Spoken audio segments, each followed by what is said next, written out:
right here at Guilty Gear Strive Top 48. We're to bring you that action. I, Dr. No, have the privilege, the pleasure, the honor of commentating alongside Pisha. What's happening? Pisha, how you doing, my friend? Good. You know what time it is. It's Guilty Gear Strive at Slashback here, the new premier NorCal tournament here.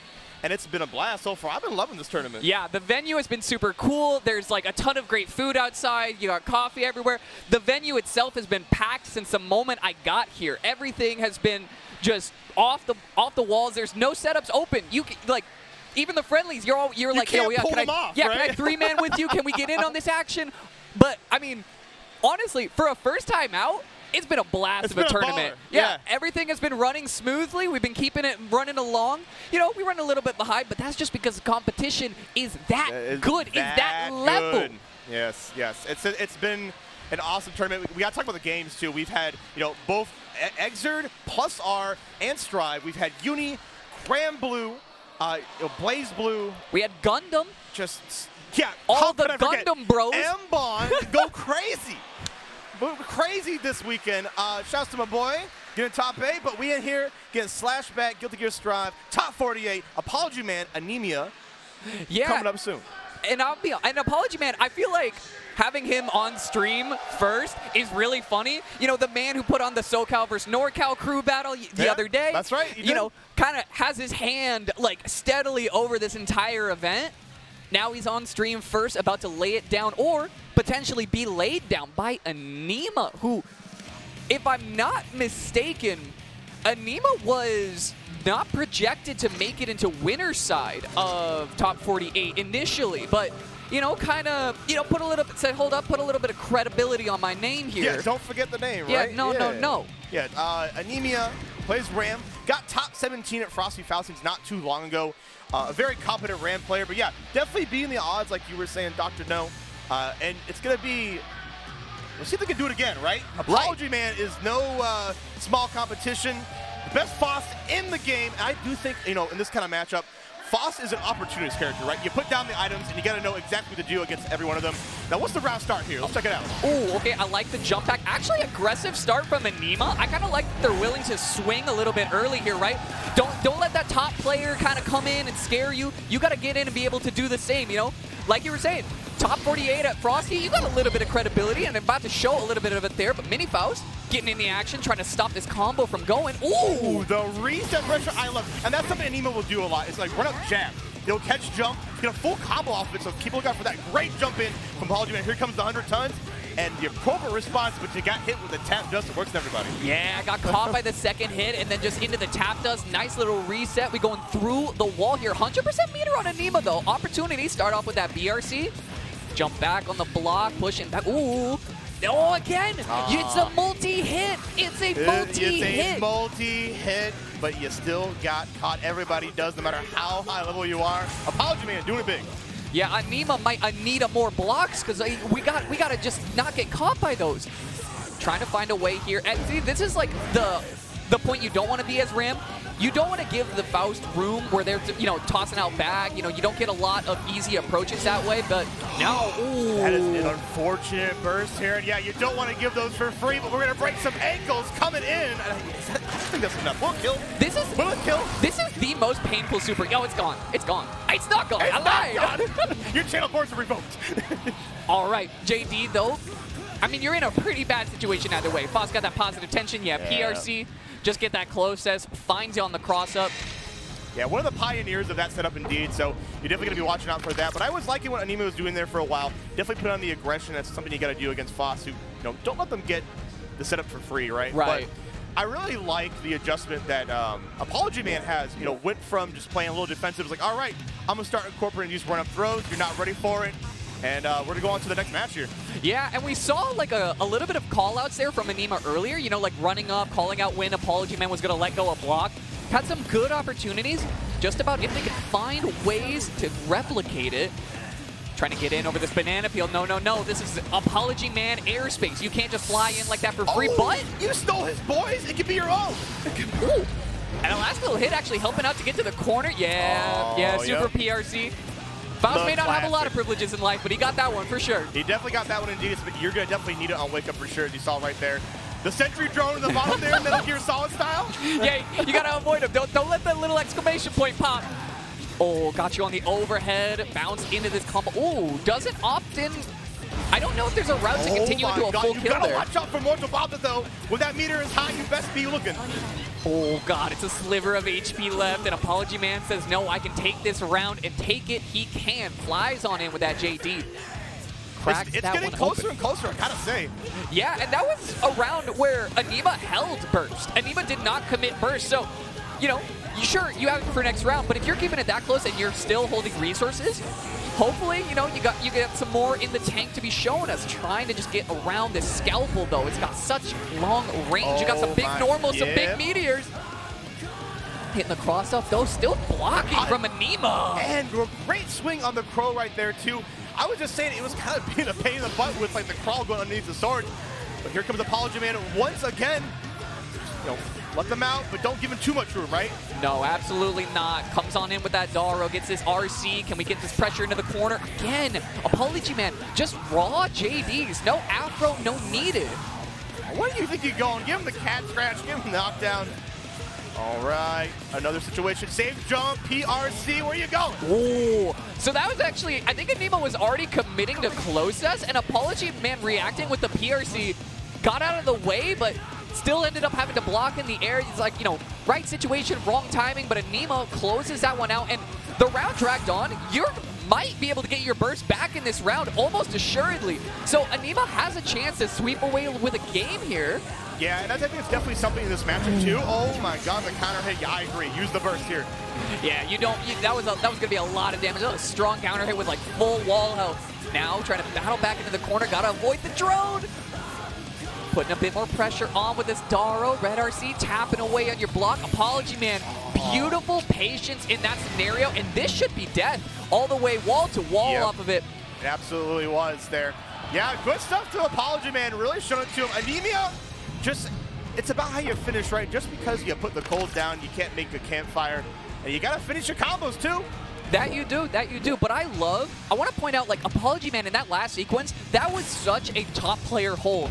The multiple 2Ks from Anema, Apology Man knew that, like, hey, I have this one in the bag, I have burst, I don't need to panic, I don't need to overreach, I just need to wait my turn. And waited, he has, you know, patience is often rewarded, and Apology Man kind of got rewarded there, but a nice air-to-air, almost close enough for the wall bounce, but still got that afro on fire. You're going to get popped up here. Oh, reset? Yeah, to get the reset, put the afro on once again, and okay. Yeah, you are staying in the corner here. Wow, yeah. And Apology Man is just so keen on the defensive options coming from Anema. It is looking rough.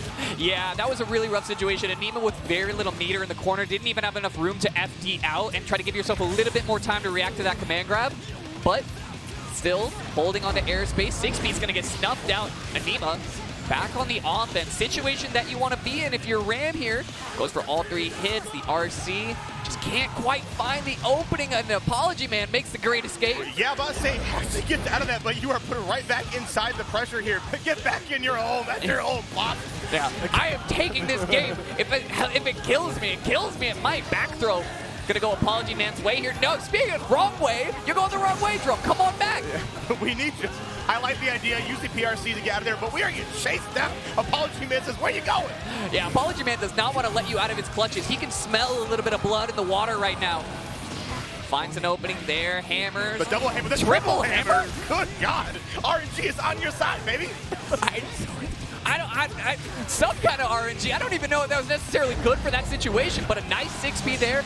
Should be able to keep this mostly burst safe. Ooh, drops it off the 2K. Not quite able to get the full convert, but holding on to a good stage position for now. But caught you reaching. Fantastic jump.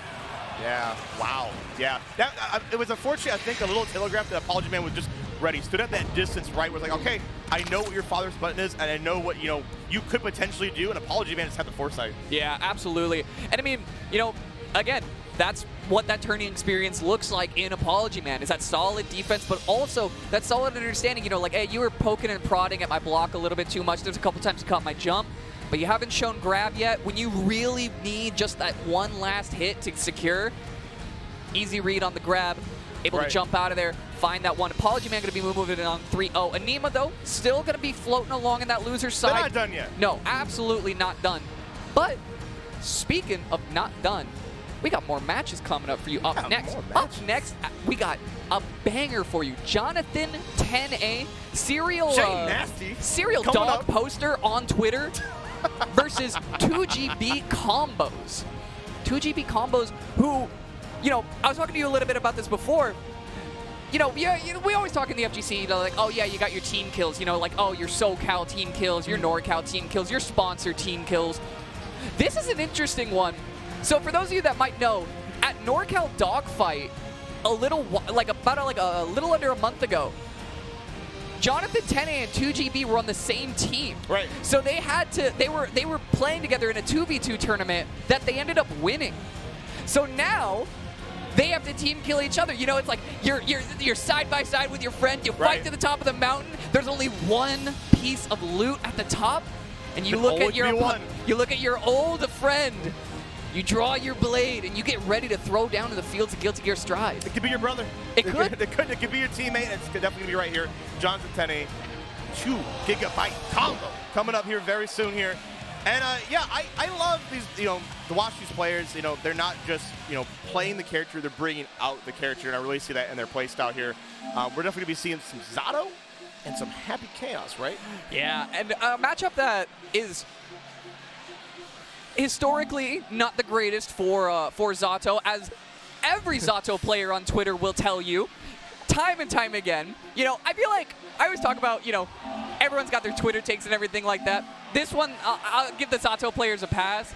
This matchup definitely seems rough. Shooting past a post, shooting past Eddie, it's a very hard thing for Zato to deal with, so you really need to be on your meter management and making sure, hey, you know, I'm not just worried about Eddie getting hit, I'm worried about getting shot. I'm worried about, like, you know, guns firing left and right, and I don't want to have to worry about getting, you know, oh, I'm just going to send Eddie out with Pierce, you know, I'm just going to swing. You got to protect yours, and you got to protect his. Yeah, I think you're also going to have to look at, like, the resources that Happy Chaos does have, right? And when you have a chance, then you can enforce that lockdown, right? Because, you know, having no, you know, reversal out of that situation, if you can put them, you know, in a very precarious situation there, I believe that would kind of be your win con. But it's easier said than done. And we're getting here very soon here. Jay Nasty and 2GB Combo. I think we're doing some button checks, a little bit of tech issues, I think, coming through with the headphones. Yeah, I think they're double checking that on stage. But I absolutely think you're right. And it's, you know, it is one of the things that can really kind of blow rounds open for Zato, right? Is everyone knows how much of a monster that character is with positive meter. When you're talking about one of the top players of that character, you do not want to hand him positive meter. No. You do not want him to pass go. You do not want him to collect $200. So the last thing you want to do is be, help, I'm in my favorite game, Guilty Gear Strive, and I'm blocking Zato. So, you know, holding on to corner, the sort of nice thing is that YRC can be pretty valuable against Zato in some cases. Kills Eddie, right? Yeah, you can snipe Eddie out, but we'll kind of see where we're going to end up with this one. It's just about getting to those situations that can be a little hard for Zato in the neutral game. So excited to see what 2GB can bring for us. 2GB as well, you know, multi-fighting game enters. You know, we were talking earlier about all the different fighting games we had. Top 8er in, I believe, also Uni. Yeah, right? in Uni, but I think also entered CF, if I'm not mistaken. Yeah, this plays a ton of games, and I'm a big fan. I'm a big fan of just giving all these games a chance, because it's just, I feel like it's a win-win. If you don't like vibe with it, that's cool. But I would say if you can give it a chance, you might find something you love that, you know, you never discovered before. That's the good thing about fighting games, right? Yeah. No, and I always tell people this, you know, like, even if you're not going to take the game super seriously, just get in push buttons. You might find something you like. You know, you don't need to be. You might find that nasty normal that you've been always looking for, or that character that just like vibes with you. Like, that's me for real, right? Yep. I feel like everyone has had one, right? Is you just like, you're like, this game's all right, and then you're watching a tournament, you're like, but this game's dead. My man kind of cooking over there. He kind of, what are you doing? That's me with Rev. Yeah? Like, I go back to playing, Sign was one of my early games. So watching this now, I still get so excited to get little, you know, just so giddy about it. It's awesome. Yeah, I remember that was EVO 2018, watching Lil Majin make a run with King in Tekken 7, and I just remember I was sitting there, I was like, Yo, it's kind of cool though. I think I want to play some It's kind of Tekken. he kind of messing you up, and I feel like, especially like there's a lot of people out there. I feel like that's a big FGC thing. Is like sometimes you look at a button, you're like, that looks like it hurts. My man's putting the hurting on him. You got like the soul command grab. He's just like whips you over his head, bam. Yeah. All the fun buttons like that. I think that's just a testament to how far we've come in fighting games to actually like show all that fidelity, right? Arxis came all this way. Rev could walk, so Strive could run in terms of like getting that fidelity out there, right? Yeah. I think a lot of people see that, like, wow, this game is so pretty, and that's kind of the attract mode, right? You go to arcades back in the day, I'm kind of dating myself here, but yeah, you would go to arcades and you would hear like really loud sounds, like, what the hell is that game? And you see kids that go Strive and you're like, well, this game is beautiful, right? Like, I want to give it a try, and if you guys haven't, this game is still very much ongoing. I think already pretty much guaranteed to season 3. Why not? Yeah, we're getting Bedman. Yeah, Bedman. Yeah, no, I mean, honestly, I feel like right now is one of the greatest times to get into fighting games in general. Yeah. And I mean, like, I'm just going to sit here and gush about the community all day if you let me, while we got a little bit of technical difficulties for you. But, I mean, right now you have tons of online events. Everyone all over California is bringing back local events. I imagine elsewhere, I'm also seeing, offline locals starting to come back. Right. Everyone's doing their best to just make the offline thing happen. And that's like, to have options between both online tournaments and offline, no matter where you are, no matter what game it is, you can just find people. There's Discords, there's, there's message boards, all that fun stuff. You can find the people. There's community out there. Yeah, you just got to pick a game. Right. It's a beautiful thing, and Slashback is definitely helping that, adding a new tournament to their repertoire here. We used to have NCR back in the day, so Slashback is I think definitely helping that now. And I hope we get to definitely come back next year for 2024. If you guys like this tournament, I'm getting ahead of the game with the ads here, but definitely check out the shop. That's the best way you can support them. Get some of that merch. Check it out. Yeah, help support the people. I mean, honestly, trying to make things happen for the TOs. A lot of the TOs here, they ain't doing it for the money. There ain't a whole lot of money in the TOs, but you're doing it for the love. You're doing it for the love. Speaking of love, I'm loving what we're seeing here. We got the players locking in here. 2GB versus Jonathan Tenney. Sitting down at the setup, getting locked in, loaded. Controllers are set up. Hopefully, no difficulties in the middle of the match. Not. I mean, sound is definitely important, because when you're playing any kind of competitive game, you hear sound first. You hear sound first, you see visual second. It's like, by a short margin, but it does matter in terms of your reactions. Oh, absolutely. Plus, I mean, it's a little loud in this venue. I don't know if the chat can hear the crowd behind us popping off, enjoying themselves as FGC often does. But you don't want any of that coming into you. You got all these noise behind you. You just want to lock in, focus. You're like, all right, I know what the audio cues are. I've been playing this game, hours and hours on end. I just got to perform. You can block out a little bit of the noise and lock into the game. That's how you can do it. And I saw a thumbs up there. I believe we're going into the match. The fists are bumped. Jonathan Tenney versus 2GB. Zato versus Happy Chaos. Who you got? Honestly, I think a good, air dash back from Zato will probably put you at the least risk, right? You have to think about the risk-reward situation, especially at round start, because momentum is the name of the game in Strive.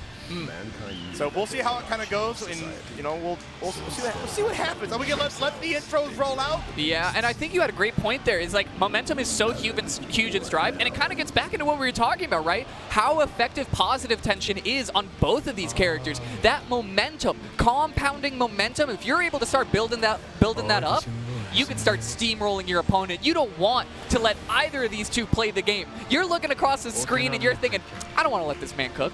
This is my kitchen. They say let him cook, but I don't know about him. Yeah, I'm head chef, and I'm about to prove it right now. Let's go, Jonathan Tenney, starting off with a dash up. I'm liking what we're seeing. It's throwing out that Pierce. Yeah, again, contesting the curse immediately. Does not want to have to even deal with a moment of the gun, but with Eddie meter running out, opportunity here for 2GB. With the rollout, it's so hard to react. You have to be looking for it. But here comes Jonathan Tenney right back. Put the sword in the stone.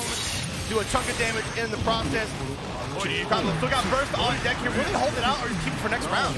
Yeah, okay, the YRC goes off, able to hold ground for now. Burst is starting to become less and less of something you can commit to. Jumps out, avoids, but the air grab puts you right back where you came from. Locking down long enough to get PRC to get Eddie back. Blocking his way to victory right now. 2GB, what a defense. As I say that, eventually it's a matter of time. You do get clipped. Jonathan Tenney taking that first round. Yeah, they absolutely, I mean, you know, you did everything you could. There's just that one last piece of the puzzle that you don't want to get hit by. Also, Shadow the Edge Frog getting in here, bringing you back down from Uptown. The Venom thing. Able to jump in with that JS, getting a bit of pressure going. Not going for like the very mixy pressure at that close range. Backdash is out just in case Tenney gets a little wild with it, but backing off might not have been what gives you the momentum you need. Getting sent through the wall with the super once more. Honestly, it's very early, but right now Tenney is looking all aces here, able to manage the Eddie gauge just enough, not even give 2GB combo a chance. And are we disconnected? I hope that's not true. Yeah, I hope there's no issue. Stick malfunction. Yeah, maybe double checking. Yeah, I think 2GB is double checking some settings, or maybe need an additional button check. Or are we just are we rocking it? It looks like we're rocking it. Let it ride. Let it ride. Here we go. They're off the bat. Jonathan Tenney already put you in this mix. Trying to fit a burst right there in the process.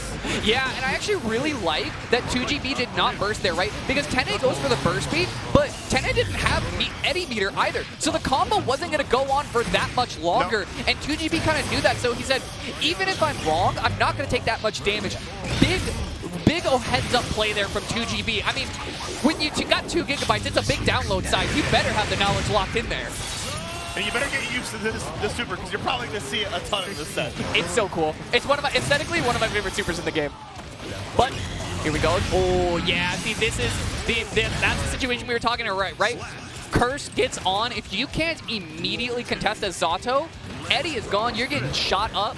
And it's hard to avoid Curse. He basically moves up the double Curse. It is a transcendent projectile. It just goes through Eddie. But here comes the GB combo. Gets the resources back on and the roll through. I got hit. We all got hit. Yeah, I got hit. The cross up with that jump with that JK. Swing back up to the other side. Love that kind of stuff from 2GB. But this time getting flying a little bit too close to the sun. Getting caught by that 6P on the way down. PRC can't quite get up for a punish. Surprised 2GB didn't actually go for the contest there, but maybe thought there was a little bit of slowdown off the RC. Oh yeah, where are you shooting? You feeling lucky, punk? Yeah, 2GB with the wrong read there. Said no Eddie meter, I might just be able to get a shot off. 2S was not in range, but Tenney a little bit too fast with it. Command grab to get the shark back in. Oh, and that should just do it. Yep. Burst safe the entire time. Yeah, Jonathan Tenney pretty optimized, I think, in knowing about exactly what's going to work. He saw it right there. Looking pretty much their way here, but I think 2GB is waking up. Okay, ooh, that was kind of a funky crossover. It worked a little bit. No big conversion. Yeah, and I'm liking this adjustment in this round from 2GB, right? Staying a lot closer to Eddie. Ooh, but the burst is not exactly what we want to see. It could have been so much worse, right? Yeah. No huge punish on the burst. Gets caught by that one, though. Getting ripped apart in this corner. We got a lot of meter, but we have to find time to use it. Comes in with the command grab. And there it is. That's just enough. I thought we maybe had like a sliver left, but Jonathan Tenney knows best right there. Used a lot of the Eddie gauge at the end, and, you know, 2GB thinking like, okay, might be my chance to swing, but comes in with the grab later to kind of like make you think twice. Yeah, and I just want to touch on that earlier point. 2GB combo is playing a lot more in your face. He's trying to get a lot more up in Tenney's grill, and I feel like that's partially because Tenney has been playing the RPS of long range really well. He's knowing his ranges so effectively. 2GB combo doesn't want to risk it anymore, but now you're brawling with the fangs of the beast, and you're brawling with the fangs of these sharks. Check him out once again. I mean, the proof is in, you're absolutely right. Got sent in the shark pit. You got to climb your way up. Don't want to be caught in your James Bond trap. You got to find a way out right now. Starting up with a little bit of this pressure. Got the curses on deck, but can you keep it going? The tap dust gives you opportunity. Locked into this corner with no meter, but trades it out. The staggers, and a great block on the tap dust. Jonathan Tenney is so ready on the defense. Ooh. And he gets shot a little bit on the way down there with that 2S. Comes in, can't quite get the steady aim off. The dust is going to whip. Just casually strolls on up for that grab. Another one. The triple? Oh my God! Shot! That was so brutal. I'm gonna stroll up, I'm gonna grab, and guess what my next 2 moves are gonna be? It's like the no mix-up. But he did it again! He did it again. Just keep working on it. Oh, man. All right, 2GB now getting a little bit of mix going. Finally catches the roll with that throw. No IVs needed, just able to find a good bit of damage here. Eddie meter, unfortunately, draining out, and Tenney with no super opportunity in the immediate. Tries to swing with that 5B, doesn't get contested. So unfortunate, and it's even more unfortunate as the burst was used way too up high. But it was good on Tenney to capitalize in that situation. Yeah. Good God. Yeah, that was a little bit of dominance there, to be honest. We saw Tuki get used to it as time went by, would get hits, but not really take it to the bank, I feel, right? Yeah, I feel like, you know, in the adjustments that were made from 2GB, I thought that they showed a lot of, I am a top level player, you know, like in multiple games. I have like this FGC experience because the mid-set adaptations were there. I feel like a lot of it was those early interactions were all built on like that layer 1. We saw that opening round where Tenney just chased 2GB across the screen, right. Did curse, backdash, and got chased into the corner without a single point of damage being registered. I feel like that initial wave that kind of rode against 2GB was just a little bit too much to push back against. Tenney was able to sweep that one out from under them, but 2GB combo, I mean, you know, you saw adaptations there. I'm hoping to see more from them in the losers bracket. Yeah, and you know, people talk about, oh, what's the mix? But no one ever asks, how's the mix? And what I mean by that is, you know, how did we get there? And you touched right on that is like, you know, you got there because you kind of put yourself, you know, against the wall there, put yourself in the corner, and then you just, you know, the mix came to you. You know, it makes it a little bit easier there, but positioning does matter. It's not just about execution. Absolutely. And speaking of execution, speaking of a little bit of, you know, like credibility in the game, we got two well accredited people. Titans. Some big boss energy. Aaron DeMac versus Supernoon. Aaron DeMac on the winning side, I believe, of the exhibition that happened on Friday, if I'm not mistaken. Yeah, I do believe so. Was on the NorCal side. I mean, or excuse me. No, NorCal won. Oh, Trevor, right? The exhibition. Trevor was the last one in, but I think Trevor ended up falling to. Oh gosh, I don't quite remember, but I believe NorCal. A long weekend. Yeah. Anyways, there's a banger then. It's a banger coming up here right now. Aaron DeMac versus Supernoon. And Supernoon, I've been seeing trying a lot of different characters, and yeah, as I say it, the Bridget is coming out. I saw them working on stream. And Bridget, a character, that's, honestly, this is a character you should be looking out, you should be getting ready for, because they are a threat. Oh yeah, no, she's absolutely the new wave for a lot of people. I feel like a lot of people, you know, we talked about like how Strive is very momentum focused, but Bridget is one of the few characters who has great ways to completely stifle your momentum. Any like mid-screen interactions, she's got buttons for days she's able to reach you with. And I mean, Aaron DeMac, you know, we saw the Happy Chaos, but the Happy Chaos didn't get third at Frosty's. This Leo did. This Leo did. And, you know, Leo is a great, consistent character, too. And I'm really curious what's going to happen on the round start here because, you know, Bridget, something you have to respect. In the minute we see Supernoon taking a deep breath, getting the mental ready here. Do whatever you need to do to, you know, get the ritual going. Get the juices flowing. Take that drink. It might be your last. Aaron DeMac versus Supernoon starts off. I like that. Tries to whip punish with that 5K. Gets in for a little bit of pressure. And now, the one starts off. No mix on the startup. Just lets the back turn drop. Goes for throw. Oh, you might just have to go again. You might just have to go again because when this character gets hit, it's like a wet napkin. It's like paper mache. You just fall apart. That absolutely is. A perfect right off the bat. Aaron DeMac, like, that's a statement. Yeah, started off with a great amount of momentum, got some, just caught the options off the rip, and I feel like starting off with, starting off with throw was so good, but now JD can get out of the corner. Here comes the baby. You're able to get a little bit of action. 6P, great spacing around that from Supernoon. Now, this is exactly what Bridget is known for, getting that mix, but you gotta respect the DP no matter what. ARC for your troubles and the late burst. Every Leo dreams of the moments where they get the flash. They said, I got burst, I got a flash game for you. How about another one? How about another one indeed? Tries to dash up. That's huge. Ends up getting caught on the gold burst, yeah. Ooh, backdash out, BRC to keep it safe. The tap does. I don't think you're dead off this. just gonna have to continue and get one last Oki going. Nice IB on the dash up. Wow, that was incredible. No easy feat indeed. And that's something that Bridget doesn't have is damage. You're gonna have to nickel and dime a lot more. And as I say that, Supernoon clutches it out. You know, she too soft. You know, she's squishy and you know she don't hit very hard. Incredible. Ooh, and a great like fight back on there from Aaron to Mac. Yeah, backdash out, but the 2D is gonna snuff you. That sweep, that drop kick of doom. Lets the back turn drop again for the throw. 2 for 2 on catching that, but this time Supernoon answering the throw. The YRC says, get back in that corner. I ain't done with you yet. Yeah, I love the option using YRC, just denying any semblance of next coming from Bridget. Play more neutral, come on. Yeah, you don't like this corner situation? That's tough. That's tough. I'm Leah Whitebang. I don't think anybody likes it here. No. Aaron the match is putting it on the pressure, get the OTG for just good measure, and slash. Yeah, able to take that one out. Not a bad performance from Noon. I don't imagine we're going to see a swap. I feel like we're sticking it out the Bridget the whole way. You got to put it to the trials, right? You do. The tournament's the way to do it. Oh. Ooh. Uh-oh. Uh-oh. Yeah, we have a bit of technical difficulties. That is unfortunate. I got to say, at least we're doing it at the beginning of the match. Yeah, at least it was 1-0 already. I believe we might have had a power outage or maybe the PlayStation itself just crashed, but either way, they'll get that taken care of in the meantime. Chat, how we doing? Chat room, come talk to us. Talk to the people. Let us know. Push some buttons. Tell us what you like saw this weekend, what you like to see. I know who you got in this tournament so far. We ain't done yet. Top 8 will be later tonight. And if you're checking out the other games, you know, probably saw some bangers. Was there any favorite sets you got? You know, tell us how it was for you. Yeah, you know, like push some buttons. Let everyone know. Personally, I got a little bit of bias in me. I'll be honest with you. I see SoCal, I rep SoCal. Okay. I'm from SoCal. You gotta pay allegiance to your own. I return it in kind. You know, of course. I'm a Seattle boy. Of course. You know, Seattle Staples out here doing it big. B&W got big love for them.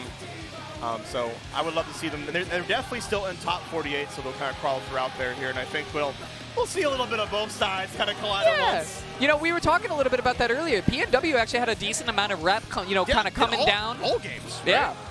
We got and then we got a bunch of the NorCal classics. You know, one of the great things about like newer tournaments like this, like Slashback, whenever like a major comes around to an area like this, you know, you're looking at everyone in bracket and you're like, oh, this is all like they all go to this local. You know, like you kind of get like a little bit of the history of where these players are. You know, who knows who, all that kind of stuff. It's really fun to get involved in. So if Slashback, you know. Bless up. If Slashback happens again next year, you're definitely going to want to be a part of that action. Yeah, definitely come out next year here. The vibes are immaculate. I'm having a grand old time here. And let's hopefully we got no more hiccups going in. Right back to the set, I think we're just going to, of course, like, you know, why not reset the whole thing on that second round there. And then, you know, you got to wonder, unfortunate situation, but you might have iced your opponent a little bit. Yeah, and, you know, double checking the buttons again, but I feel like you're absolutely right. But both of these players, I feel like, you know, you've been around the block. You know how to stay locked in. Yeah, you got a long day ahead of you. Top 48 just started. It is first round of Top 48 that we're going through, I believe. So, you know, just got to push through. Aaron to Mac, hand to the chest to say, hold. You know, be still my beating heart. Both these players are just getting psyched up. They're getting ready here. I saw Supernoon chewing some gum earlier. I think that's honestly, if you need something to kind of just like focus on, that's one thing that you can kind of do is chew some gum while playing. Absolutely. Drop kick off the round start all the way back into the corner. Hey, did you like being in the corner? Did you get a little bit of a break because you're right back into it? 6B off the counter hit. Red RC can't get the swipe switch back to the corner, but chase it down. The double backdash gets destroyed. And honestly, and I've hit it before, this game is two-touch. Especially when you're fighting against Leo Whitebang, right? Yeah. He's the king. You pay homage to the king. Gotta pay your respect. Oh, what a conversion, actually, from Aaron there. Put a bit more pressure on, but the back throw. What do we got? What do you got for the corner of your own? Supernoon, you gotta show us some stuff. Get in the lows. Great backdash. You be reaching, I be teaching, as they say. Shout out to the wall. Thrown out there, it's set. Yeah, I was gonna say the timing on it. Aaron back got a little bit too fancy with the footwork there. Yo-Yo was already coming back in. Get the nice multiple 5Ks, just wasn't quite able to get into anything more solid, but just retaining great screen space for now. Great defense coming out from Anema. All he has a sliver of health. Can you hold onto it? Okay, catching these defensive options. You might just make it back. Anema got some meter on the board as well. Oh my goodness, we got a burst. Saw the flash of orange and said, I can reach you. You're not safe there. That being said, I think Supernoon has gotten hit like 5 for 5 on drop kicks, finally avoiding one out there and getting a great punish in for it. Ooh, the JD caught you on the overhead. Anema gonna be bursting that one off. I love the idea of using super jump too, just to avoid the rolling mix-up at all costs. Absolutely. Chase down here, backdashing out, finally finds that hit to connect and get rid of the yo-yo. Flash kick, finds a punish there, and now with no meter and no resources to get Supernoon out of the situation, you're gonna be blocking for a minute. The IVs are there. RC, you got a lot of time to be blocking this pressure, and it's a little bit too long. The clock strikes 12 with your Cinderella story. Supernoon gonna get sent through the wall. Oh yeah, break the glass, gets that pop mode. But Supernoon fighting right back. But you always gotta be ready for the DP. Leo's like 9 times out of 10 are gonna do it. And again, caught you reaching. Supernoon had great control of that situation, but it only takes one knockdown. Oh, it takes one indeed. All right, 2-0 Anema, looking pretty so far. Supernoon is coming alive, I will say. Oh, and there we go, finally a bait. A great 2H conversion coming right up. This is what I like to see. Yeah, getting some good stuff started off here. Tries to get the cross under, no dice. Actually chases down, even through backdash. Says, you know what? This yo-yo's fast. I can walk the dog on over here. Ooh, trades with the flash kick there. Yeah, actually. The mix-up, okay. All right, I like the idea. Put the pressure on him. Supernoon coming alive. That was a little wild. I actually wasn't sure if Anema was going to be able to get block up in time, but a great idea from Supernoon to try to lock you down. With a projectile super there, finds a nice counter hit and able to convert that. Oh, doesn't go all the way to the wall with it. All right, man. Supernoon is doing whatever it takes to bring this back. I'm liking what I'm seeing. Go right into the super. It's such a fun super. It's colorful. It's got multi-hit. It does everything that you want it to do. Fares, though, catches out on the backdash. Anema bursting for one last opportunity to try to see if you can secure a 3-0. But, I mean, Supernoon, it's fountains and molehills right now because Supernoon got all the resources in the world, although it might just start with a backdash like that and a knockdown just the same. Got you again. Got you. So many overheads. How do you stop him? How do you stop him, Prashant? Starship. That's how you stop it. A TP of their own. Ooh. Chasing down a little bit too far. Caught you on the landing with that 2K 2D. Not even a punish, just caught you landing on the wrong side. I mean, it's a good idea, to kind of like check them low, especially after they land. So, all right, Supernoon got one on the board. I'm loving what I'm seeing so far. Can they keep this momentum going, though? Yeah, it's all about momentum. Ooh, wow. What a great block on the burst as well. Supernoon maybe finding that super element right now. RC getting a little bit of extra pressure going. Caught you pressing. Ooh, okay. 6B actually punishing the landing frames there. So not a lot of opportunity to get like anything more than just the hit, but back into the corner we're going. Leo happy to get into this situation. Cross into the corner. You're not safe there. Woo, yeah, I would say Anema incorporate a lot more crossovers now. We saw earlier with a bunch of overheads, so now this is the button of choice. This is the option. Anema coming all the way downtown, RC overhead situation. Yeah, and you know what? Anema has not shown throw in a good while, right? Hasn't gone for back turn throw in a minute, so I'd be surprised if we don't see that again soon. But a couple of those 2P checks, able to get that 4-hit conversion, and that 4-hit is exactly what you need. Getting the knockdown there. Ooh, and you got made it where you reach. Supernoon may have had the same idea, said I might be able to tank a throw out here, but Anema finds a good hit there. Okay. Again, Supernoon's grabs in the corner have been actually so solid this set. Yeah, the back throw incident is lethal, and I'm loving the timing we're seeing Supernoon play out here. It's definitely working out in their favor. Yeah, doing good stuff where we can. Supernoon has to find a way to try to get through here. Coming out, the assist. I actually like the idea behind it. If it had gone through the Leo projectile, I believe it actually destroys it on the way through. So just barely skirting over the top of it, got caught on the way down, and now Noon is in a little bit of danger here. Although maybe Aaron to max meter is the one that's in danger. I don't know about that flash kick. That might have been a mess up on a projectile input. That one, though, I got no idea. Yeah, I got no idea. Some weird, crazy psychic burst. You're not going to take too much damage. Gonna look out for the burst in time. Supernoon, you might live this one. You're absolutely gonna live this one. Are you? No, I'm a liar. I'm a liar. We all lose sometimes. You know, we all lose sometimes. It's a coin flip out here, but breaking through the wall there is enough to do it. Supernoon still trying to find a way to bring this all the way to a game 5. What do we got here? Putting a bit more pressure on that 2S into that 5-inch flash kick, though. This time, Aaron to back. Can't be wrong that many times in a row. The flash kick is good, and the knockdown is even better. Look at the pressure. Once again, the cross. There is the grab situation you were talking about earlier, Dr. No. And now it's really conditioning, you know, Supernoon. Should I swing or should I not? Yeah, doing a great job. Just how do you advance the layers, right? Your time to advance the layers is dwindling ever more in front of your eyes. A lot of meter on Supernoon. Yeah, you might as well commit to the super, get those plus frames going. But Aaron DeMac has reversal opportunity, burst, RC, and that is not going to do it. You get the knockdown in the OTG, but just barely not enough. It's one hit to lethal, and you find it on the air-to-air. Aaron DeMac able to bring that one home. A fist bump for controlling that situation that, honestly, felt like that easily, with a little bit more momentum, a little bit more time on the runway, Supernoon's taken off there. No, I definitely think so, and I think that we saw Supernoon kind of like, I think, mulling over, thinking about, like, you know, what kind of happened in that. And yeah, I do agree that a little more time, and that, you best watch out. Supernoon will definitely climb. We saw, like, you know, the gears kind of turning, came a little bit too late, but I also got to give it to Aaron DeMac. Aaron DeMac played at a pace that was hard to catch up at, right? Yeah, absolutely.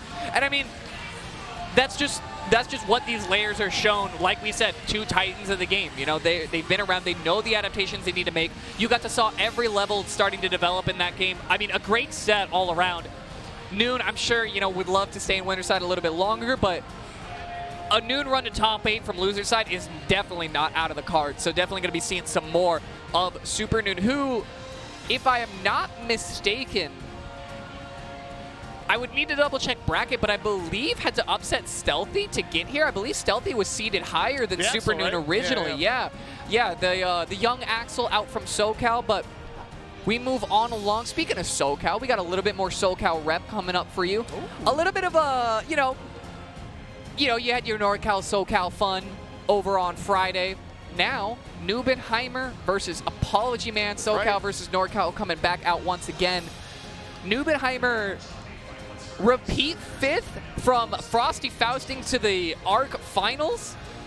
Got 5th at both of them, able to come out here to Slashback, and you definitely, I feel like you get the same placement in top 8 twice in a row. You really start to burn inside. You know, you're like, man, I can do better. I can clean these up. I can follow this one all the way through. So Nubenheimer, I know, is going to be looking at, you know, making a statement here at Slashback. Yeah, Nubenheimer definitely doing big, you know, with Nago, especially after the nerfs here. Character's still great all around. Don't get it twisted. Apology Man coming back on deck here. Now, this will be a battle of range and really knowing when to strike, right? Especially how that blood gauge is. And Nubenheimer is one of the best at controlling those resources, too. Not the one to just spend it, not to bet it all on black, but really pick and choose their battles. And I think you really need to abuse the power that is, like, Nago. Yeah, you know, it's like I got big buttons, I got good buttons, I got good damage. Some people, you know, like you were saying, they like to take it to Vegas. They want to game. Right. They want to game a little bit. They want to be throwing that gambling, dice. Right? Evil's not yet. Soon. Yeah. We'll be in Vegas eventually. While we're still in NorCal, keep it locked down, keep it tight, keep it real. Out here is what Nubenheimer trying to do. But I mean, Apology Man, you never want to get beat on your home turf. You never want to get beat at your home turf, at your own tournament even. Because I mean, a lot of this was helped, like, put on by Apology Man. Yeah. So, you know, I'm sure you want to be at least making sure you're in that top 8 side of things, but, you know, Nubenheimer is quite the beast to be having in front of you. Nago versus Faust, and I feel like this is a matchup that there's some Nagos that, you know, voice their concerns about, like, this being like a Faust favored matchup. A lot of Fausts obviously disagree in the matter. But I feel like that helps it kind of be, you really feel how close to even it can be. You know, maybe a little bit Faust favored, maybe a little bit Nago favored, but when people are having hot debates about that kind of stuff, it's really fun to watch two high level players of their characters. Honestly, like, I believe in current ratings, the highest level Nago that we have versus the definite highest level NA Faust that we have, one of the highest level Fausts, period. Right. Outside of a few JP Fausts here and there, you know, you got Nage Pink Faust, you know, you have a FR. Yeah, you have FR. But I'm really looking forward to, you know, seeing what this highest level of the demonstration and matchup looks like. You know, what kind of tech can we see? What kind of, you know, next level layers y'all going to be bringing out for us? You're going to get this here right now, Dr. No. Here we're getting a little bit of button check going on. And yeah, we're going to see what shenanigans we're going to get right into. I'm liking the multi-headphones that Nubenheimer has. When we go back to player camps, y'all will have to look. He's got his own, like, headphones on his neck, and he's got the game headphones. He's checking both of them. He has just taken one off to put the other one back on. He's like, I'm trying to listen while I listen. Yeah. You gotta do like that's the tech where you get the earbuds inside the headphones. It's never comfortable, but you know, sometimes you do what you gotta do. Hey, if it works here. Nubenheimer knows best. We're going to get it right down into it here. Now this one, I don't know, I think Nago, you know, we talk about how they pop when they go use too much blood, but really, this player, this character, does to make a lot of characters pop, you know, across the board. And you know, this is a game where I feel like it's getting closer and closer to like balance as the time goes by. So it's really be up to the players to make a difference, not just like the characters, but how you operate, how you pilot. Absolutely, absolutely right. And you know, you were talking about those blood pops, and then you were talking about Nubenheimer. Definitely a Nago that eats his Cheerios, you know, keeps that cholesterol down. Don't want to be plopping that blood anytime during this match. And I mean, Faust, not exactly always known for his damage, but definitely has some higher damage situations that he can pop off with. And with, you know, the slight changes, you know, the slight nerfs that at higher blood you take all that extra damage, I'm excited to see a little bit of a slugfest, but we're flying on in. The eagle has been called. You can hear it in the background. The bird is a flying indeed here. Now, I don't think you can be passive in this, like, backdash, you know, item toss with Faust, because you have aggressive options like the DP, like the Beyblade coming up right here probably. Ooh, just the 5K there situation. Excuse me, the 6K, but all right. Apology Man taking already the task here, trying to put on some pressure, but you got to watch out for the drone. Yeah, Nubenheimer knows smartly that Apology Man played way too high in the air to get contested by 2H at any point. Setting up a couple of these items. Ooh, that 6B is so huge here. Now the blood meter doesn't even matter. You're in Apology Man's world. Command Grab's going to come in, get the Afro on, and get some nice damage going here. Comes the guard crush, but Nubenheimer throws all caution to the wind and gets grabbed for it. Going to extend just for good measure. I like what I'm seeing Apology Man so far. I was going to give it to Nubenheimer, was just kind of slowly, steadily walking, did not want to spin it on like Fukio to go forward at all, right? So I'm liking the slow thing, like, look at him, he's menacing. He's just walking toward me. He's just so steadily. I mean, he's the big boss character for a reason, right? You don't need to work, you don't need to run. He's trying to get in there, he's trying to show you, yeah, I'm the boss of this game. Y'all got to put some respect on the name right now, the mini Faustlings. Oh my God, yeah, all the items are just coming out, but you got to watch out for that far side, especially at high blood. That you do, and speaking of that high blood, you got to get pulled in and take some extra damage for it. Woo! Apology Man is cooking! Absolutely. Got some good pressure started up there. Nubenheimer definitely taking a minute to kind of, you know, rack the old nog and double check up here. Hey, you know, what kind of went wrong right there? Shaking his head a little bit. You never really want to be seeing that after game one. It's a little too early, I feel like. You know, keep that composure, you know, get in the mojo, get in your, like, pace, right? Yeah, and you know what? And I mean, maybe it's kind of that Nubenheimer style kind of coming back to bite him, right? We talked about Nubenheimer playing a little bit more calculated, a little bit more, like, thoughtful. But against a character like Faust, where you need to react quickly and you need to be able to respond to items so fast, maybe that's starting to throw Nubenheimer for a little bit of a loop. Maybe this is potentially a weakness. The explosion going to give a nice opportunity for Apology Man to reverse the corner situation. What do we got here? Oh, with the crawl under, you gotta be watching out. That's a great answer to go underneath far side. Getting so many Sentry drunk. You are a Marvel player, aren't you, Apology Man? Absolutely. Needs those assists on deck. I need backup. Trying to put a little bit more damage in. Able to get that 5H in, although the burst off. Apology Man definitely does not want to let this one go, but nice 6P. Good responses to the Piers. 5H. Ooh, and that should do it, yeah. Only 2 buttons needed. Nubenheimer able to find a bit of, you know, bail out a little bit of the water. Steady as she goes, as we say. Yeah, right. Spritzzy definitely 2 ships and the night crossed each other. Whoa, okay. Nubenheimer is coming alive. This is exactly what I was hoping from them. We're gonna slice and dice. That was an awesome situation. Nubenheimer whipped 5K twice over Apology Man's head, and Apology Man was just too scared to swing. When you got Nago doing what Nago wants to do, it suddenly gets a lot scarier. Now trying to put a bit more pressure on. Ooh, double with the Fukio back and gets... the PRC, Nubenheimer with the perfect. That's how you get back in the game, kid.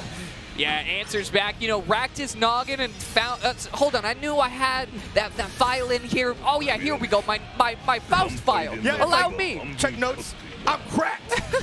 I'm Himothy. I am top 5 in Arc World Tour Finals. I am top 5 when it comes to Frosty Fausting. And now, trying to get into this top 5 of here, Combo Breaker 2023. God. What do we got here? Ooh, okay, nice little conversion there. And that's going to get a lot of blood back in the process, make it up right there. Fukio back, just a tempo whip on the situation, but you got to watch out for the 2-8. Apology Man catching on. Yeah, finding a good situation here in the mini Faust. Always going the wrong way off the start, but is always there. Ah, the super should keep you safe from this, actually. Later, mini Faust, I don't want to see it. All right, yeah, Nubenheimer, good God, using meter appropriately like you should. Yeah, that was a beautiful super there to get out of the way and put that round away as well. Locked into this corner one more time, Apology Man. Not even going for the crawl this time just blocking honest, blocking real. Got caught on the reach one more time. The blood for Nubenheimer is so good right now. It's going down. You can get clone out here. You can get some extended Oki, but just dashes up with the command grab. Nubenheimer had too many options in front of him. Didn't know which to pick. Yeah, I was surprised. Sometimes the highest risk might be the no mix-up. But Apology Man trying to make this comeback, okay? Great burst in the nick of time, but the 6P coming out again with that shot. Yeah, Nubenheimer has gotten a ton of value off of 6P so far this set. I feel like in those last 2 games, you saw how valuable it's coming out for you. But even in that last situation, that was, you know, Nubenheimer wasn't exactly scrambling. And now, as you can see from that burst bait, it's starting to really take control of this set. Unfortunately, whiffing the 6H earlier, but Apology Man, okay, we got a counter hit situation, but again, you gotta respect it. You gotta respect the mini Faust, okay? Who's gonna fire the trumpet? You just gave it to him. You just gave it to him. Not like this, Beneath. Not like this. Don't hand games away. That was awesome. Nubenheimer walked up. It was like he was playing volleyball. He's just like, I gotta position myself right under the trumpet and set. Absolutely put that one away. Now, Apology Man has to try to fight back here, getting a good bit of action here into the corner. Unfortunately, forcing into a wall break here. I'm sure Apology Man would have liked to hold onto the corner, but the wire seat to just try to take your turn back. What a trade. Yeah, we are in high blood situations, and now Apology Man trying to put the pressure, but Nubenheimer is not scared to jump over the kids. These 6Ps are flying left and right. Finding a bit of action here. Finally comes in with a throw. Not a command. Oh, the delay on the command grab. And that's exactly what you got to do. Another one here, and it had all the meter to boot to make that happen. The win con was there. Nubenheimer is coming alive. Is alive. What am I talking about? I mean, I think Nubenheimer is one of the favorites to take the entire thing, Sure. and we saw exactly why right there, right? You give this man an inch, he's gonna take a mile. That game 1, you know, he really needed to reset. He scolded himself inside a little bit and said, all right, you know what? I can clean this up. I'm out. I'm going to just run away with this one. And even, I felt like that bite was so long range, but I mean, so much just knowledge of your character. Said, I know this is, I walked forward just enough. You know, he kind of leans in for that bite. He really wants to give you, you know, a nice hug before he, you know, sinks his teeth in. And I felt like Nubenheimer just displayed everything of what he said. You saw in game 1, I did not play well. Allow me to show you everything I can fix in the next 3 games, back to back to back. Open up the tool bag. I was like, all right, now watch this. Yeah. Yeah, and I do agree that you point that out here in terms of like those small micro interactions, right, of just delaying your options can just turn the tide right there. It definitely is a game of inches. We saw it right there. And also save Bite for a crucial situation, right? It gave all the momentum like we were talking earlier. Strive is a game of momentum. You're seeing it right here first, and you're going to see it definitely some more throughout the night. Not only this top 48, but the top 8 later tonight. So definitely stick in for some more Slashback action. I'm Rashad. Right next to me is the doctor. The doctor is in. Doctor No. The doc is in indeed, and I'm happy to be here for a show. We've been having a great time throughout this bracket, and speaking of great time, we got some more great times ahead of you. I see sitting down at the setup immediately to our left, we got Hotashi, another Nago Ryuki. Also been rocking the Bridget a lot recently. Yeah, I think the tides are a turning. Hotashi also learning some of that. But also we got to talk about some Juicy Yoshi. You know, we just saw these two in top 8 for some Rev 2. Yeah. So I'm getting a little deja vu, no pun intended, Juicy Yoshi. But, you know, playing a little bit of Anji in this game here. But this is going to definitely be a banger. Sit tight if you like what you saw in past Guilty Gear. You like what you see in future Guilty Gear. Yeah, GC Yoshi, I believe, you know, a Bedman player in Rev comes, you know, said, hold on, Bedman? Bedman? Question mark? I should put a little bit of time into this game. And of course, I mean, you know, if you have been around the block of fighting games for any amount of time, you know GC Yoshi. You know the history books that he has under his belt. You know how many. You know the memes. You do. You really do. You really do. If you don't know him through fighting games, you'll know him through his outreach of memes. But, you know, on this other side, Hotashi already with the medal on, right? Both of these players with the medals on. They are, like, honestly warmed up enough through other games. Definitely 2 different games indeed. But this is going to be, I think, one of my personal favorite matches to watch. I don't know about you, but I'm looking forward to see what tricks, you know, Juicy Yoshi can bring out Anji. Anji kind of getting back into, like, the picture here, I feel, right? Oh, absolutely. People are taking notice, yeah? Yeah, definitely kind of, you know, snuck his way in, you know, like the whispers here and there. Like, yo, this Anji guy, he kind of working a little bit. You know, he kind of got on the come up. So have you seen those pecs? Yeah, the believers are out. No longer just an umbrella salesman or mirror salesman. He's a true fighter in his own right. On the other side, Bridget, now we talked about how this is like the new meta, to be frank. And this character can be so safe, especially baiting out options like Burst and YRC. So keep an eye out for that in this match. Yeah, and I believe Hotashi has been talking about it on stream about how he's been putting a lot of time into Bridget recently. This whole, I want to say like last month, he's been really grinding out Bridget games. So we're going to see a bit of that here. The burst, not exactly. That's what we're talking about, right? Yeah, a little bit too far away to get a massive punish, but that burst, not exactly what we're looking for here. Ooh. Caught you with a couple of these long-range buttons. GC Yoshi, okay. Knockdown is good. Oh, and baits the DP as well. Oh, yeah, you better make this count. I think GC Yoshi definitely is going to try to get the reset on the meaty there. Caught you jumping, and RC should be able to seal the deal. I'll be honest, I feel like that DP read was a... I've been playing you from another game. I know what you're thinking about. You're gonna DP without meter here. I just know it. Oh my god, I feel like right now GC Yoshi taking Hotashi to task, really almost one-chancing it in a sense. Yeah, able to get that super off. Hotashi has burst to try to get out of this, but okay. Recognize the 6 feet whip with a DP. Ooh, gets the burst off before the Coke and kill, but gets caught on the overpass. Just jumped on over. You know, she did her little skateboard trick across, kick flipped her way, but unfortunately still punishable. GC Yoshi taking game 1. Unsafe situations I'm seeing from Hotashi. And I was just going to say, you know, you were so much used to not having a resource to manage, but we're just going right back to the old reliable Nagori Yuki. Yeah, we saw like DPs that were not covered by meter. We saw the scoop that wasn't covered by meter. But, you know, maybe, you know, needs a little time to cook a little bit longer. We'll bring it back another time, maybe for another matchup. And I think, honestly, we're kind of waiting for, I think, the festivities to just be over. Okay, never mind, the thumbs up, here we go. Yeah, and I mean, I think you're absolutely right. Is, you know, maybe it's even just taking away having a DP in the first place, right? Just like, I'm too tempted by it. I'm just going to let this one go. It might cause some bad habits for sure, but I think this is what you are, Hotashi is definitely known for, right? And I think you just kind of need to go back and, I don't know, Hotashi probably in his mind is thinking just like, oh, funny character. Well, let me show you an even better one. Yeah, you know, that classic Arizona Peasty Hotashi color. You know when you see it, it's going to spell some damage. Flies on in, gets a bite of his own. Backed into the corner now, GC Yoshi going to be blocking for a minute. Caught you, Present, caught off the fuzzy. Trying to get a reversal in here, but GC Yoshi back in control. Put the Shih Tzu out, but trading with the fire side. Spin through, you're going to have to do that, but Hotashi is ready. Okay, coming down the line with the Fukio and the trade combo. You were talking about Arizona Tea earlier, but the only thing 99-cent cheap is Nago. Oh, absolutely. And I mean, honestly, I feel like Hotashi played those sequences so well. Recognize the distance off the 5H for the spin, able to clean that up. Hotashi is picking up the pieces, comes in with a risky all-in bite, but that's how he plays. All in is definitely the term I would use, because right now, Hotashi is making like look like, well, what game did we just have? Bridget who? Bridget who? Bridget who? I got my foot on the gas pedal and it ain't coming off. It's Hotashi answers back in a big way for that game.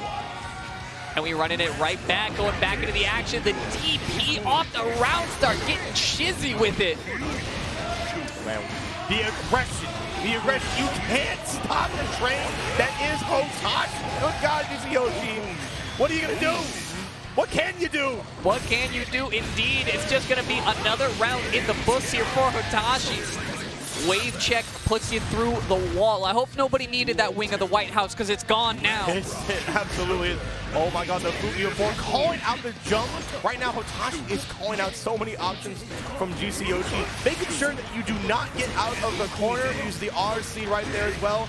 Blood is getting really high, but we're gonna get a bite in just in the time. Yeah, and that's, I mean, that's the Hotashi special, right? Is when all the pressure is mounting, and just when you think he won't, he will. Blocks the over, gets a punish here. RC. Ooh, yeah, had burst safe routes for it. Yep. I don't know for sure if that initial 2K was just to bait an immediate burst on Hotashi's end, but I mean, there were so many layers, there were so many points at which Hotashi had burst safe routes. It was, you know, it's a hard situation to find yourself out of if you're GC Yoshi. And again, another burst going haywire. Yeah, unfortunately, not really being safe with your burst there, but GC Yoshi finding a hard time to get their footing back on track, but Hotashi is just a monster. Yeah, and a little bit of a bad situation there. Hotashi had to commit to multiple far S's just to get enough blood to stay in the right position, but GC Yoshi couldn't even really be afforded a huge punish, and Hotashi puts another one away. Has not dropped a round since the Nago has come out.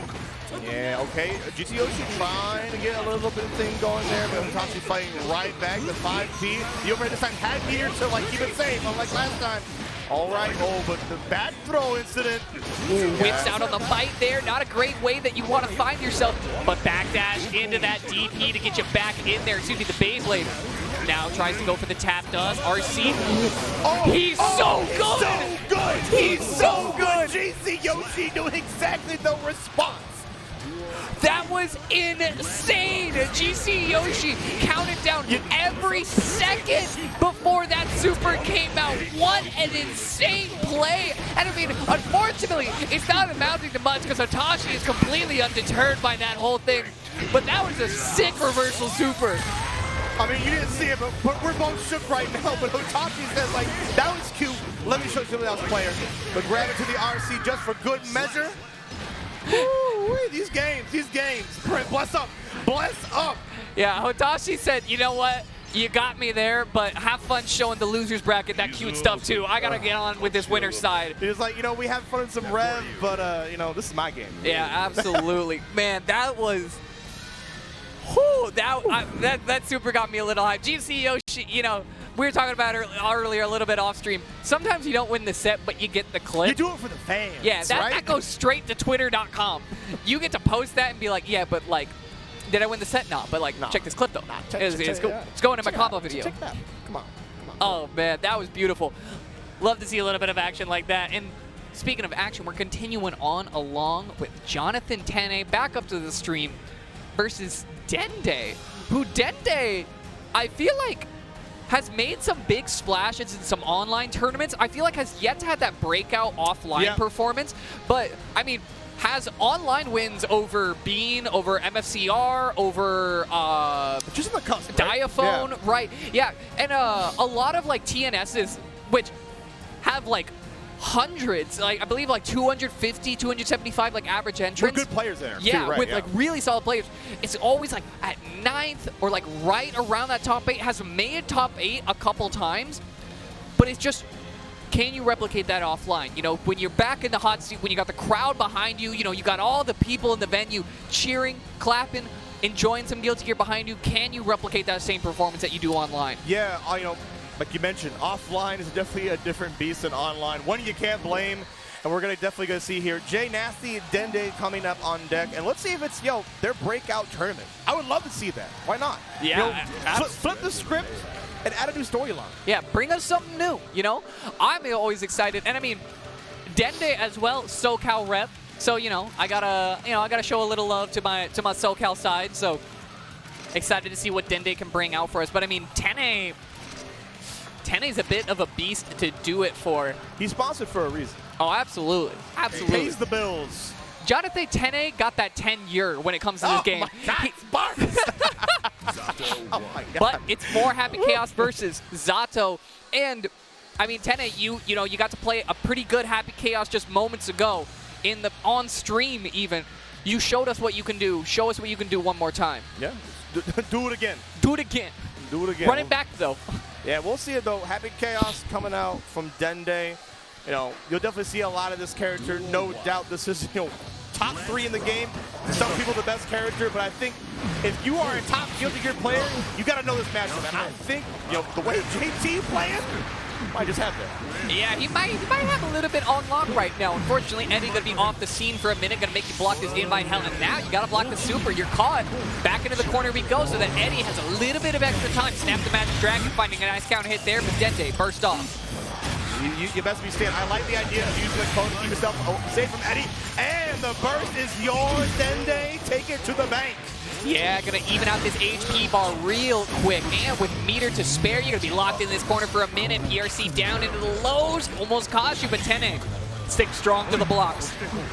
Got the curse on here, but are you going to get a chance to shoot? It looks like JT ain't going to give you a chance with the sword out. Get more of that Eddie meter, get more mix. Great blocks already. I love the fuzzy block coming out from Dende. You need to have that defense. Block is broken. Yeah. I'll tell you what. Yeah, that wrist gauge was getting a little red, though. You can block, but unfortunately, the wrist gauge starts to build it, and Dende starts to get a bit of fear. Can we talk about that YRC, the gunshot? Yeah, the YRC was actually really good from Dende. I didn't actually think it was going to connect with Eddie that low to the ground, but exposing Eddie there actually gave Dende the round. What a great opportunity to find. And it's just going to show Jonathan Tenney had some matches already with Happy Chaos, but this is a different breed, and also has the wall slumps on deck. One of the most broken things in this game, and you are seeing it right here. Get refreshed here. Give her for the Wild Wild West. Yeah. Bang, bang, bang. You got the guns loaded. Heart is burning with that focus gauge. This is going to be a tough situation for Jonathan Tenney to get out of. You're going to be blocking for a minute. Has enough meter to at least FD this out for the most part. But for how long? Get a psych up once again. This is the win con. This is the win con, Dende. It was all yours to take. Yeah, Tenney had a, tried to take a gamble on Dende, saying, all right, you know what, I'm just going to go back to swinging. Went for an early burst, didn't pan out, but with that much HP, I mean, what were you really going to do with that situation? Now, find yourself in a much better one. Shot of the Edge Frog, getting that dunk that you need. Snap the Magic Dragon, you're going to snap that glass. Get through here, Dende, get caught up on those 5Ps. Great check from Tenney. Yeah, and this is going to be so crucial here. Having the Eddie gauge and also with so much meter to boot. What's in my hand? Check it out, player. Yeah, check it out. Let me show you the Sharingan real quick. Oh, it's a perfect. Oh, how nice. Okay, Jonathan Tenney taking it right there. Ooh, but you got to watch out for that 2S. Who decides to give a character like that good boxing tools? I don't know. Nobody needs to know. Nobody needs to know. All you need to know is how to get yourself out of this corner once again. I believe in Dende. Dende's defense has been immaculate, but eventually you do get opened up by JT coming in here with the sword. The super break the glass, get some of that positive bonus, kid. Yeah, get that sword going. Get this pressure rolling. Locked into the corner, Dende with burst, last opportunity. Yeah, you know. Why not? Just for good measure. It's not going to work, but you never know. Right, you got to, I mean, you know, what pride do you gain by dying with burst, right? It ain't gonna help you. You're not saving it for the next match. No should, coulda, woulda. Yeah. Speaking of saving it for the next match, Dende decided I'm not saving anything but my HP bursted immediately on both sides. Tenney answers the same and gets a nice corner combo for it. Give it a little bit of time to get your Eddie meter back. Snap the wall. We're definitely seeing a different attitude from like JT coming out here. Everything's coming up aces here. Honestly, just 2 shots, 2 chances, made him count. Jonathan Tenney looking really great already in this. Yeah, and you know what? It's kind of the same story as the last set we saw with Tenney. With that early game, you know, kind of being like, you know, like Tenney's feeling a couple things out here and there. But then once Tenney gets to dancing with you, gets to start playing that like awkward game of happy chaos, he's basically trying to play the player. Do you want to go to shooting me, or do you want to try to swing in and get that, like, you know, close quarters action going? And Tenney has a great hold of which one you want to do and when. Okay, we saw they were trying to use a Burt base here on the sandwich combo. YRC, kill Eddie, take my turn back. Watch out for the response. Oh, we're getting low, gonna get some resources back. Reload. Just wake up with the throw, a little bit risky on that one, but Tenney's able to find an opportunity to put this one in the way. Yeah, honestly, and that all added up to the dub right there. Doesn't matter what level of play you're at, you always have to be watching out for wake up throw, right? Or throw in your pressure, right? It's 2 frames. It is so fast, and it's going to be applicable in a lot of situations. Yep. Welcome to Guilty Gear. Here's your wake up throw. Trying to push in a little bit more here. It's nice. Yeah, that 2S is going to get blown apart there. Once it gets eaten up by that clone, you know you're not going nowhere. At least for a minute. The way Dende's playing, though. Look, check it out. Yeah, when Dende gets control of the situation that he wants, he's doing a great job of it. Ooh, finds a drop kick on in there. Here's the wall, and here's the snap. Dende answers back with a big round in a big way, but you're not going to have all the chips stacked in your favor every time. So trying to earn a little bit here with this cross up and get, okay, all right, maybe Dende, you know, maybe Dende's playing house right now. Maybe Dende got the chips in his favor. You are getting put into the time crisis blender and pull out Dende Ex Machina. It's so cool every time. It's so cool every time. Ooh, no curse, no nothing. Just kind of let Tenney get up and get into action. Keep it simple. Okay, here we go. This might be a perfect situation for Jonathan Tenney to bring it all the way back. And just the double jump out of there. Does not want to deal with any opposed shenanigans. Closes it out with the far slash. Good God, Dende. Still coming up on top. That little situation felt like that. I wonder if that was a flub from Dende. You know, had shot loaded and then just canceled into reload a little bit too early. But either way, you made it to game 5. Perfect, you know, happy accidents. Yeah, you know, sometimes it works out. First, though, off the table. Getting up in there on Tenney, not trying to let him escape, but 2 backdashes will lead you to safety, and the Pierce as well. Eddie always looks out for his boy. I was going to give it to Dende, whip punishing on the Viru, but Jonathan Tenney's whip was right there. You got to watch out for Zato himself, coming all the way downtown. Dende with the slingshot. Yeah, that BRC, that express ticket straight up to your dome piece. Getting some good shots in here. The 2S going to find a nice hit. Going to cost Tenney his burst. Backed away. Just got to find your way forward. Runs in front of the clone for this tap. Does the counter hit. You're dead, sir. Oh my God, yeah. Dende, that was honestly a great play. We had the curse on deck here, which probably put in Jonathan Tenney's head, okay, I have to watch out at this range. But then Dende took it to him, right? Yeah, absolutely. And now that Dende's willing to kind of take the fight to him, Tenney, you know, find situations like this. Find situation where say, you know what? We're both trying to swing. Let's make it a slugfest. Dende, though, getting the better end of that one. Is the one to pull. We have fun. All right. Ooh, the frog getting blocked out too far away. Dende 6. Ooh, around the world. Oh God, Dende is playing right here. You best watch out. Yeah, Tenney bursting a first light here to try to keep himself alive. Are you dead here? Not quite. I don't think we can combo this one into a kill.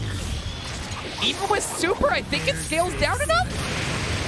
I think no. Unfortunately, the guard crush is one of the best. I mean, like the life crush is one of the best in the game on that super, and took it, and that's it. There was not enough life for Jonathan Tenney to go on. Good fought from Dende. We were talking about that earlier, Dr. No, about how this could be their chance, right? Absolutely, absolutely. And that's another like big win to add to your repertoire. But I mean, online tournaments, you know, they definitely count. I'm not gonna, you know, downplay online tournaments at all. But offline wins like that are huge for your confidence going forward. And I'm really excited to see Dende take a bit of that confidence and start rolling that along. Start keeping this thing going. You knock down Tenney, it's only gonna get bigger, harder, stronger from here. So you got to keep that momentum up. Yeah, it's hard to keep down a good player like that, playing a good character nonetheless here. Definitely going to see more of that action here from Dende coming soon. We'll be surprised if we see them very soon, but we're going to get down, I think, to our next match. We're already getting queued up. Game's going fast. Hotashi and Tempest. Hotashi going back onto the stage with Tempest, your combo breaker champion from last year, right? And making that big switch a long time ago to Leo, paying dividends, paying the bills. And we're going to get down to, this is going to be quite one of the biggest heavy hitters you're going to see all night here between Nago and Leo.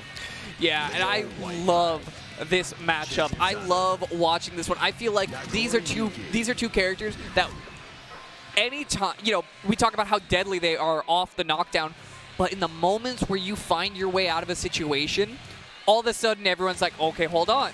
You know, it starts to rock the boat a little bit. And I mean, you can expect reversals to be flying left and right. You can expect a lot of action here from both these competitors. Hotashi versus Tempest. I am so excited to watch this one go down. We talked about, you know, high-level players of their characters. We're right back at it. These are definitely the highest players of these characters indeed, definitely representing out here. But let's see what moves are going to be representing on the round start here. It looks like it is Tempest going out with the aggression, but Hotashi matching them equivalently. Yeah.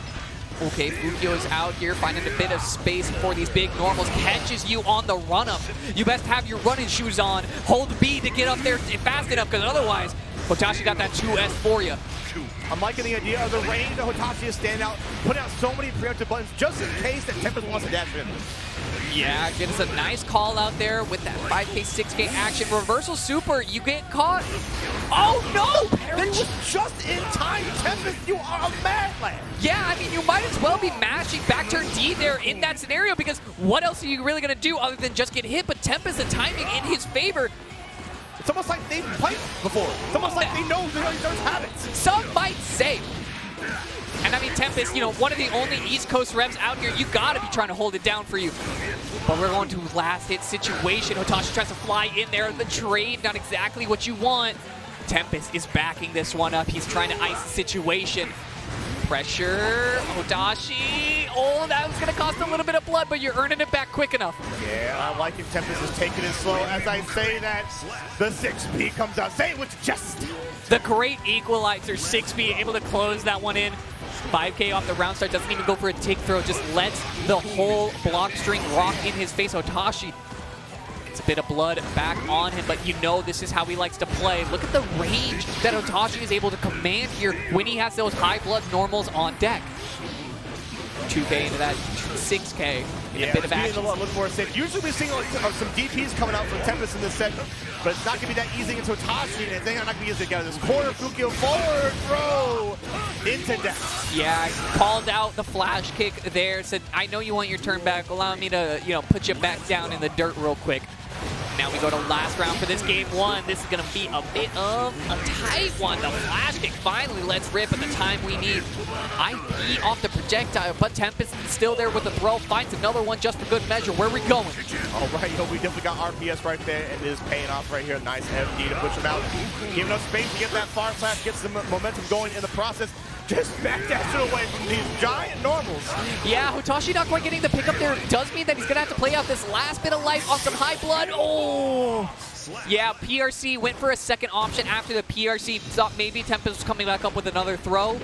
Gets caught by the 5P there, but not a bad first game from Hotashi. Definitely don't want to count either of these competitors out. No, I mean, honestly, this match will come down to, he said, I mean, you know, I think that you think, but keeping themselves safe there, did DP and lose the burst in the process, so this is looking a little rough right here, and Hotashi's going to make sure that they stay in the corner, but another DP for your troubles. Yeah, you know, a good DP begets another good DP in this life. finds a way to burst out of that situation, and there's the Beyblade, huge counter hit. RC, yeah, a little bit too far away to get like any of the natural extensions, so the red RC kind of needed what for that, but stagger on that 2S, got that 2K love tap, got you blocking it, and then just chopped away at your feet. Sees Hotashi finds that opening around. Ooh, using the 5K, one of the best buttons in the game, and it's going to lead to a wall break, getting a ton of damage with that 6H in the process. Going to ooh, no, okay. Just delayed the 2S. The 2S is getting bigger as the blood gets rising up. Ooh, good backdash out on that one. Ooh, does not block the cross into the corner though. What about this time? Yeah, what about this time? We've seen this before. We've seen it before, and it happens again. Do not learn to get less than this time. We'll take a super for your troubles. Tempest is cold with it right now, looking like New York proper, where he comes from and how he lives. Getting that RC to break the wall, break the round open. Hotashi committed the burst. That's 2 for 2 on those reversal supers being opened up. We're seeing how seasoned these players are. It's just coming back, like tick for tack, back and forth. Oh, caught you reaching. What are you trying to tech on that throw, sir?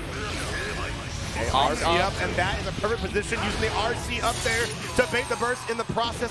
This is looking everything well for Leo, but Hotashi, can you clutch it out?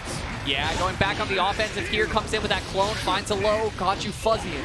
Caught you fuzzying again with that low, BRC back. Okay, knew the jump was there, but Tempest has a lot of meters, so this should be an RC and this should be a game.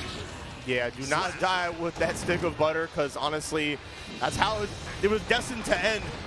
You know, most Leos stop DPing before they find excess, but not Tempest. Yeah, I mean, Tempest is definitely making a great case for it. Hotashi turning around, talking to Apology Man and Tenney out in the crowd. They're having fun. Yeah, you know, that's what it's all about. That's what competition's always about. You Games gotta are have a meant to good be time. fun, but nobody is your friend in bracket. Oh, what? Oh, No! no, the process DP. You hate to see it. You hate to see it. Yeah, that 2H going the wrong way. That's a huge punish opportunity drop. And Tempest that might have been the thing that you needed to just put this one away for this round. Tapping toesies, can't find a way out of these back turn Ks. Just kept it simple with so many lights there. And it just, you know, earned Tempest the round. That was a very unfortunate flub coming out from Hotashi there, but what can you do? Just get right back into it. Yeah, winner side life on the line right now for Hotashi, getting a nice combo started up here. Super, doesn't commit for the super, all right. Getting the max amount of damage we can, bring that 6H down the guillotine. That's one of the coolest things ever. One of the coolest things to use a super to get more than one application for it. And Hotashi is the one to know. Absolutely, look at that, already down to a dwindling amount of HP. Tries to walk up. I knew a throw was coming, and Tempest knew it too. Don't pull up on me? What do you think you're doing? You can't just walk up to me like that. You think you're the villain in this story? Me? Yeah. Trying to pull out here, getting a little bit of fireballs in. Yeah, the clone, greater than most fireballs in this game, as it turns out. Absolutely, coming down here. It won't be that easy for you, Tempest. You're gonna have to earn it. Hotashi is gonna make you sweat.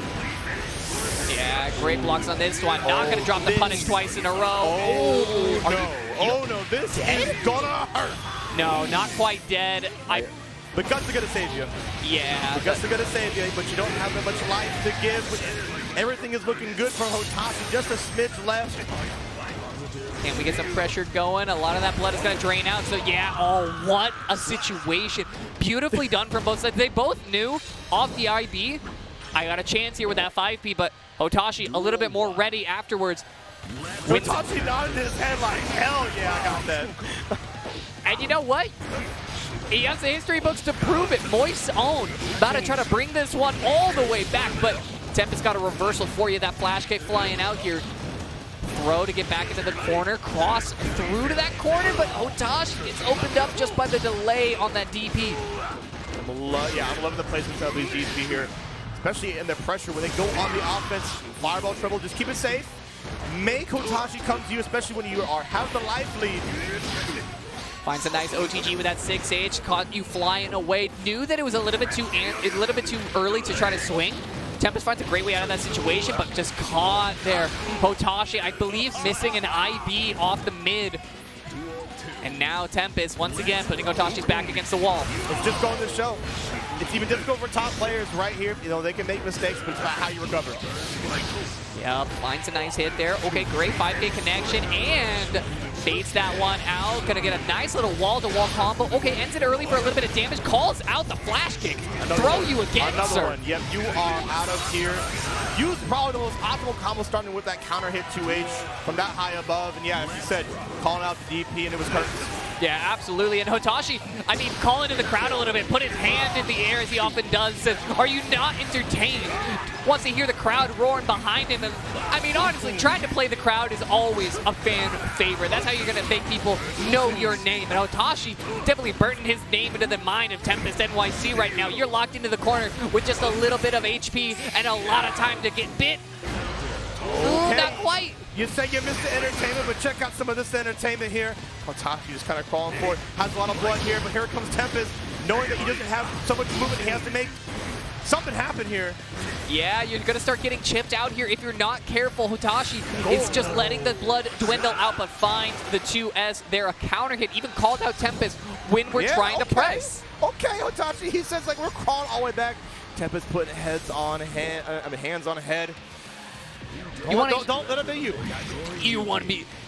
Welcome to Slashback 2023. You bought the whole ticket for your whole seat, but you only need the edge. Here we are, Hotashi versus Tempest NYC. Taking a minute back to the CSS screen. Recollect yourself. Take a deep breath. Exhale slowly. Get a little bit of that anxiety out your system, because you're going to need that full mental capacity going into this game 5. Coming down all the way here. Sunday, Guilty Gear. This is what you guys have been waiting for. Some of the most toppest action in the game.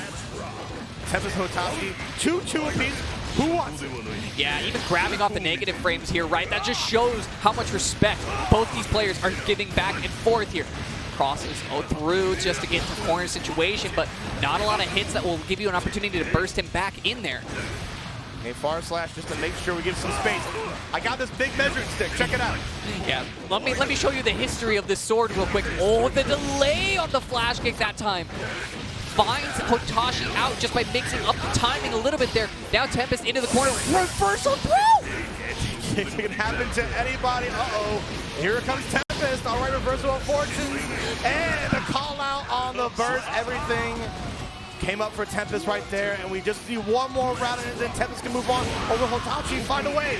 Yeah, Hotashi trying to delay that burst, but burst read begets another burst read. Hotashi taking that one offline, is now swimming in momentum, locked into the corner. Tempest tries to find a way out. Okay, this is a great situation. Gonna go right into Super just to make sure we get some meter on the board, because we see that Hotashi has a full stick, right? So we have to match the economy. Yeah, you can spend 100 here just to get your turn back in tow. BRC off the delay, have to block the 5K though. Huge reversal throw opportunity, trying to stay alive. Hotashi's had his life hanging in the balance of winner's side. Time and time again gets caught by the overhead. Tempest finally able to put him to rest. Wow. I'll see you in losers, and you can see that kind of handshake. Both of them were sweating bullets. You love to see when games are good. You love to see when games are good. You may have the steel that folded over 1,000 times, but I am the king. Leo. Absolutely. Hotashi.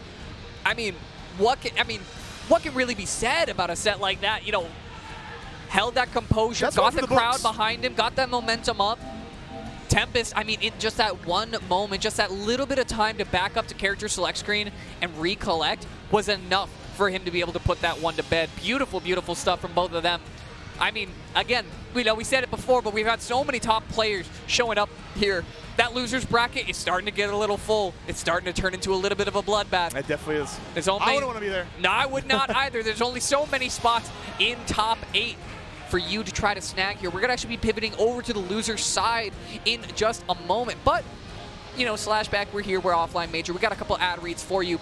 Blazing Strike. If y'all are looking for a new fighting game, personally, I love when a new fighting game comes out. You get to go in, nobody knows everything, you get to mess around a little bit, but I can tell you some stuff about Blazing Strike right now. It's got parry mechanics, it's got that traditional input style, beautiful 2D pixel art. I mean, one of the nice things about it is it's supposed to kind of, you know, if you're like those old school fighting games, this is exactly what you want to be playing. Yeah, if you like Third Strike, definitely check out Blazing Strike here. They got the limited edition, includes a whole bunch, including the soundtrack there. I've been hearing some of the music. Sounds like bangers. Also comes with some rollback, and we all know how we like some of that rollback, don't we? Yeah, you want to be playing with your homies no matter where they are in the world. And speaking of, homies, if you want to be a homie, help out Slashback. Go to slashback.info/shop. Buy some of this sick merch. They actually have I actually really like the sweater that they have that has all the games played. It looks like a concert sweatshirt. That one is one of the cleanest on there, but there's a couple more on there that you can go check out. Go to the store, check it out. Help support the offline locals, offline majors that we're doing out here. And I love the analogy of a concert, too, because the best way to support artists is buy their merch. So why not buy some Slashback merch? Check it out there, slashback.info/shop. Absolutely. Woo, and keep yourself alive. I got to shout out the boys here. I'm from Seattle, Washington. You best come check it out. Keep yourself alive. The Dead on Arrival special here, hosted by the Retro Collection here. Going to be one of the first premier tournaments for Street Fighter 6, but we also got some Strive, Tekken 7, Grand Blue Fantasy versus Blaze Blue, and King of Fighters 15. Guaranteed. Yeah. I hope to see you there, Dr. No. If I can make it out to Washington, I will be there. Also, a little bit of a fun shout out. I'm actually excited about this one. Kaiten Books, at Kaiten Books on Twitter. You can go there. They have this great new manga, Yakuza's Guide to Babysitting. So the digital release for the Chapter 6 is March 24th, but go over to their Twitter. They have a way to get early access and to catch up on the reading right now. So you can go over there. You can check it out. Fun little manga. Help support a SoCal-based manga publishing art company. Help, trying to bring you Japan's finest. That's what they're here to do. Help them do what they want to do. And enjoy reading some good manga while you're at it. Always love a good book here, but I also enjoy some tournaments. Danger Time EXDTE. Check it out. SoCal FGC Locals, the local host of Fullerton. All games welcome. If you like all the games y'all saw here, come check out Danger Time. You can check out some there as well. Yeah, they got anime fighters of all time,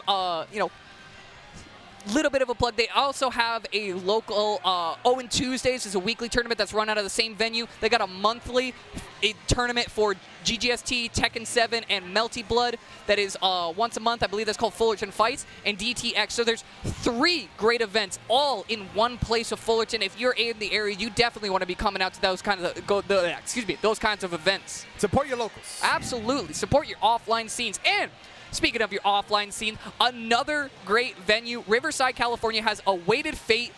All types of animated fighters. I believe this is at Riverside Game Lab. Really cool barcade venue. Got great drinks. Got great food. Absolutely great food. It's got everything you want all in one place. Fighting games, food, drinks, regular arcade games for you to unwind with when you're done. Definitely come out. You can see the beautiful games there. Grand Blue Fantasy, Blaze Blues, both types. Melty Blood type Lumina, P4AU. The P4AU scene. Oh my God, that too? Let me tell you something. The P4AU scene out in Riverside runs deep. There is a ton of I'm seeing old the heads. game list. Wow. Good Yeah, God. and they, Plus Frames GG, they run great events. You definitely want to go out there and support if you are in the area. April 29th, 2023, you want to be there for that. Yeah, if you're there for NorCal, be there for SoCal. And also be there for Vortex Gather. They've been putting a lot of support, whether it be online or offline here. And you'll definitely be seeing them coming here at EVO with a lot of the side brackets. But just like we told you for Slashback, the best way to support is going to be through merch. They have an online store there at 956pro.com/shop. And check out all these cute designs here. I love to have the integrated FGC with the fight sticks on there. So stylish. Check it out. Yeah, and they got a ton of really cute things. Even if you don't have a lot of money, they have really cute stickers and things like that. You want to deck out your fight stick a little bit with some personal merch and help support the tournament scene at the same time. That's a great way to do that. Go on over to Vortex Gallery's shop. You can get some of that sweet, sweet merch. And we got a little bit more action. Like we said, we're moving over to the loser side of things. We got Anema back up to the stage versus Ruka, a boy of yours, if I am not mistaken. We're talking about my boys. Ruka, honestly, one of the best anime air dasher players to do it in the business. Got top 8 at Blaze Blue this weekend and poised to climb the ladder also in Strive. Playing the ninja, Chip. The president is here. Mr. Zanuff himself. And I feel like, when you're at this level, everyone was kind of downplaying Chip for a little bit. Everyone said Chip is not that great. But at the top level, I feel like everyone was kind of believing in Chip the whole time. Was saying no, this character can cook. This character can do it. TY, one of the GOATs, definitely has a pocket chip that is absolutely real, and he has shown it time and time again how real this character can be. So, Ruka aiming to show us a bit of what kind of real stuff he can bring out with Mr. Xanuf. Anema gonna get caught on the jump over. Sword tossed early. You're gonna be missing that one as the pressure starts up. Yeah, Ruka making some early statements. And the thing about Chip, I won't hear any downplay about this character, is that as long as you don't make too many mistakes, you can abuse the absolute power. But Anema, oh my God, what an option to stop and gonna go straight right to super. I do agree, Ruka. Good God, I don't think you fought a chip of this caliber yet, Anema. That was like, who has, right? I definitely haven't. And right now, Anema is definitely needed to find like a way to just stop the tide right now. Ruka bursts off though, gets his pressure going. Ooh, the delay on that run-up throw. Got that 2K, did that tick throw. Gets more action going. The overhead gonna cost Anema a burst. Finds a nice hit there. Playing the range game. I like how Anema's adjusting so far, but Ruka's back on the offensive. And we're just gonna back off, get right outside of the range of her farthest button. I like the idea. Use that movement to good use. Oh, but you're stuck in the corner against Ram. How are you gonna get out of this one? I'm thinking a super jump's coming. Yeah, jailing as best we can. Finally finds it with the low, and with enough risk gauge, that will just kill Morta Bato. You just explode like we mentioned earlier. No, you can't make too many mistakes, otherwise you don't get to play anymore. No, that is absolutely right. Comes in, nice, finds a nice hit on the overhead, dash up with a throw for that reset. Locked into the corner. Hey, you know what? This corner looked real familiar to you. Allow me to show you what it feels like. Ruka finds a nice connection there, calls out the backdash, no continuation. Ooh, and just keeping it there, not going through the full Rekka. Anema trying to crawl back here, using that new jump D that, you know, was black. Oh, the go first situation, this could be bad. And it's looking bad right now. Anema is picking up all the damage. Put down the sword, YRC with the block. Oh no! Yeah, the burst comes in just in time to give you one last opportunity, but sword a little bit too far away to get the full continuation of the combo. Dash back down to the ground as best he can, finds it with the low, opens up your toes. And Anema holds on tightly for their lives through that game one. Finds a little bit of advantage, and when you have a game one that close, any advantage might just be enough. And we even saw Ruka try to make some escape options, but Anema is on point not to make sure that you cannot get away. But here comes Ruka once again, put on the pressure. Just going for the single Rekka this time. And that's the conditioning, right? You'll see that come up later. Absolutely. Finds that super here. Calls in the homies. All three ninjas in attendance. The Otter as well. Pop quiz, you know the Otter's name? Oh, you can't do this to me. You can't do this to me that Anema might do to Ruka in a second if he finds his counter. And never mind, Ruka's gonna find one of his own, and it goes straight to super once again. Keep it simple, right? Nothing too complicated. The best combo you can do is the one you can complete, and Ruka's doing that. Absolutely. And you know what? It's not about, it's not about how much lore you know, it's about how consistent you know your combos. And Ruka demonstrating a bit of that there, but getting caught by that Colossus on the way down. Oh, and welcome back. It's going to be a 60% for you right off the bat. Take you through the wall here, stop you up with that 5K, trying to stuff you into this corner. And immediately after, trying to stuff you into a coffin off that throw. Ooh, how about a DP for your Trillos? Here it comes, Ruka coming all the way downtown.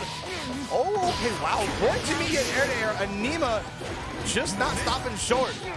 Yeah, tapping away here with a couple buttons. You said tap. You said tap. Tap does. How about it? There you go. You know, Anema plugged into my headphones. Hello? Hello? Hello? They can hear us? Are you giving them the feed? Oh. There's no mid-set coaching here. Everybody got to settle in a little bit. Anema got to win this one on their own. And Ruka got to do the exact same backdash, and now finds a nice jump in there. Able to get a bit of action started, but Ruka is definitely, I feel like, trying to slow down the pace on Anema a little bit.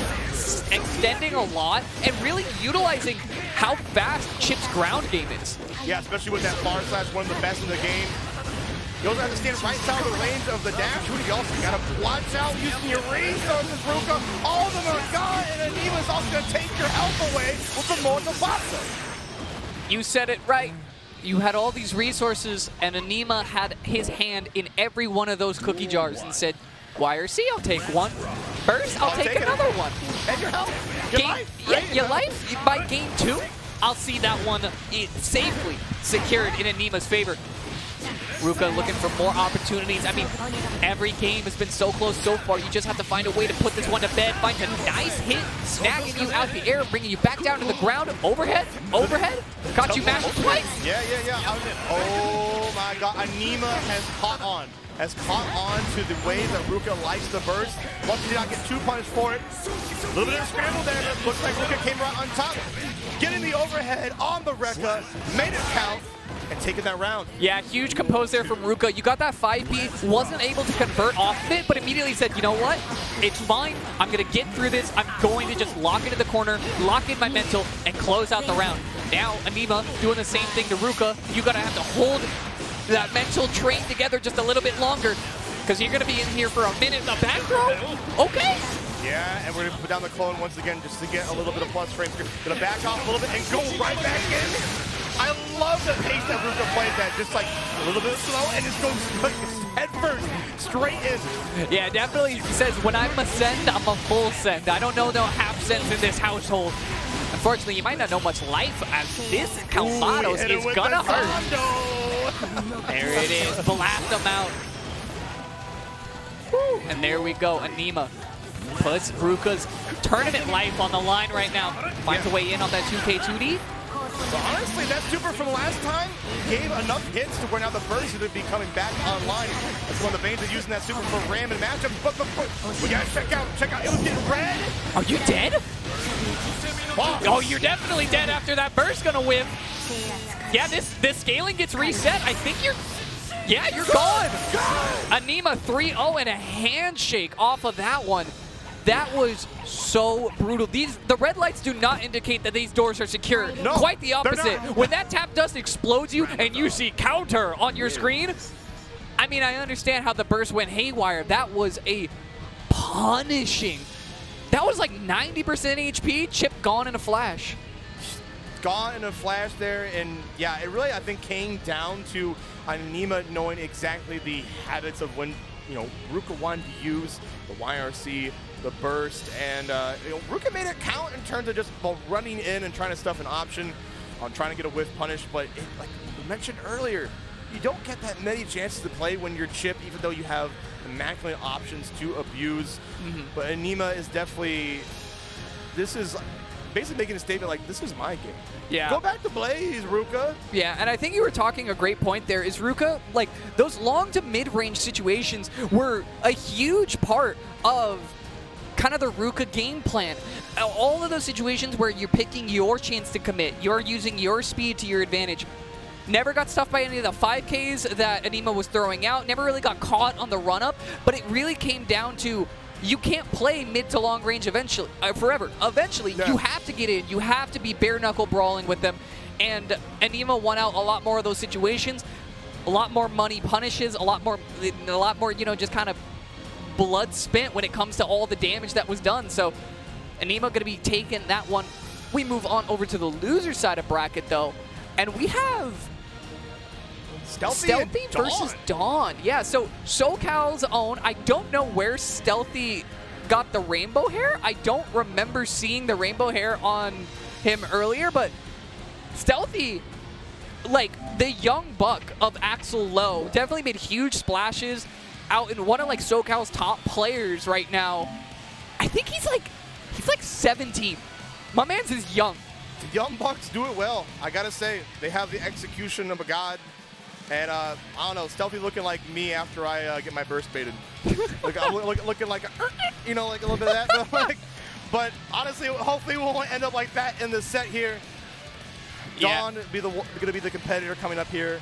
And we're just gonna, we're talking it over. Sometimes I like when people talk it over in the set. Just like, we're all here to have a little bit of fun. Right, But when we get into that game, like I said, nobody is your friend here. No, sir. No, sir. We talked about Axel, though. Now, Axel, a character not too many players play, but we've seen Mystic Smash, we've seen Trevor Sue, we've seen a good representation here, and we got one of the best here being Stealthy. Yeah, and I mean, speaking as well, moving over to the other side of things, Dawn on the a character I feel like fell off very underrepresented, at least in the States. We have, Diaphone doesn't really play Eno anymore. We have Dawn, who's, I believe, like one of the higher level that's still trying to make it happen with this character. We got a little bit of a button check here, but it sort of tests you, right? It sort of tests you. Hey, do you know the whole game? You know, like, do you know these slightly more like underrepresented characters? And do you know what these layers are going to be? Because Don's been around the block on Eno for a minute, so they're going to have opportunity to show you what the layers of Eno look like. Yeah, you best be aware, like you said, of the game all around. You're going to need to know all the matchups inside out if you want to be the best. Yeah, unfortunately, Eno getting kind of power crept, I feel, a little bit in the meta, getting matched up a little bit. And when it comes down to it, when the meta starts getting a little bit seasoned, it comes down to matchup spreads. And honestly, it might be a little difficult. As Eno exists on the board, you might get clipped by Axel, as I'm saying that right now. Yeah, finds a nice little 2D opener there. Oh, and Rainwater out to avoid the burst. Even if you don't get the punish, you don't get any of the buyback on the burst hitting. Normally, you get like a little bit of your burst bar back, but Stealthy avoids that one aptly. And I believe this is also a SoCal team kill, so neither of these players want to be sent home, and it'll just be an awkward carpool back on the way. So let's see what we got here. Sickles flashing. Yo, man, why'd you make my burst like that? Yeah, why? Come on. But why are you playing? But Stealthy is playing no games right off the bat, taking that round right there. Dual tool, let's get at it. Ooh, tries to reach on in with that guitar, stroke your way under. Find a nice opportunity. This is where everything starts to get scary. Welcome to the high-lows. I'm gonna show you every single one of them here. But unfortunately, forced to snap the glass Dawn. Gonna have to find a new way to get this Oki going, and Stealthy is taking advantage. Yeah, do not get into it. So once gets you locked down, it's gonna be tough. And also when Axel starts like hitting you like that, he also gets damage. Check out the bombs. Bombos, combos. Stealthy got them on lock. 1-0. Able to secure that one there. Dawn reaching a little bit.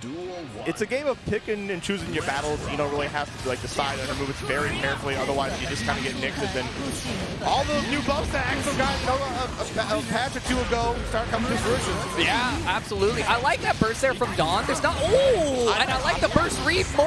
Yeah, that's what I was saying. I wasn't like it was Stealthy, but Dawn was on point. Just the walk up close deep button. Oh, putting a bit of pressure on, though. How's Dawn going to be able to lock this corner? You have great screen space here, so just not going too high, not giving Stealthy the opportunity to run away is exactly what you want, but Stealthy taking his ground, fighting hard. Yeah, the real estate is definitely in Axel's favor here. Going to be up to Dawn to try to, FD and Ivy his way in there, but doesn't have too much to give here. It's a little difficult. Now we see Stealthy taking a back, but great jumping from Dawn, going low, and it was enough. Yeah, a really unfortunate drop there from Stealthy, and Dawn able to pick up the pieces to take that round.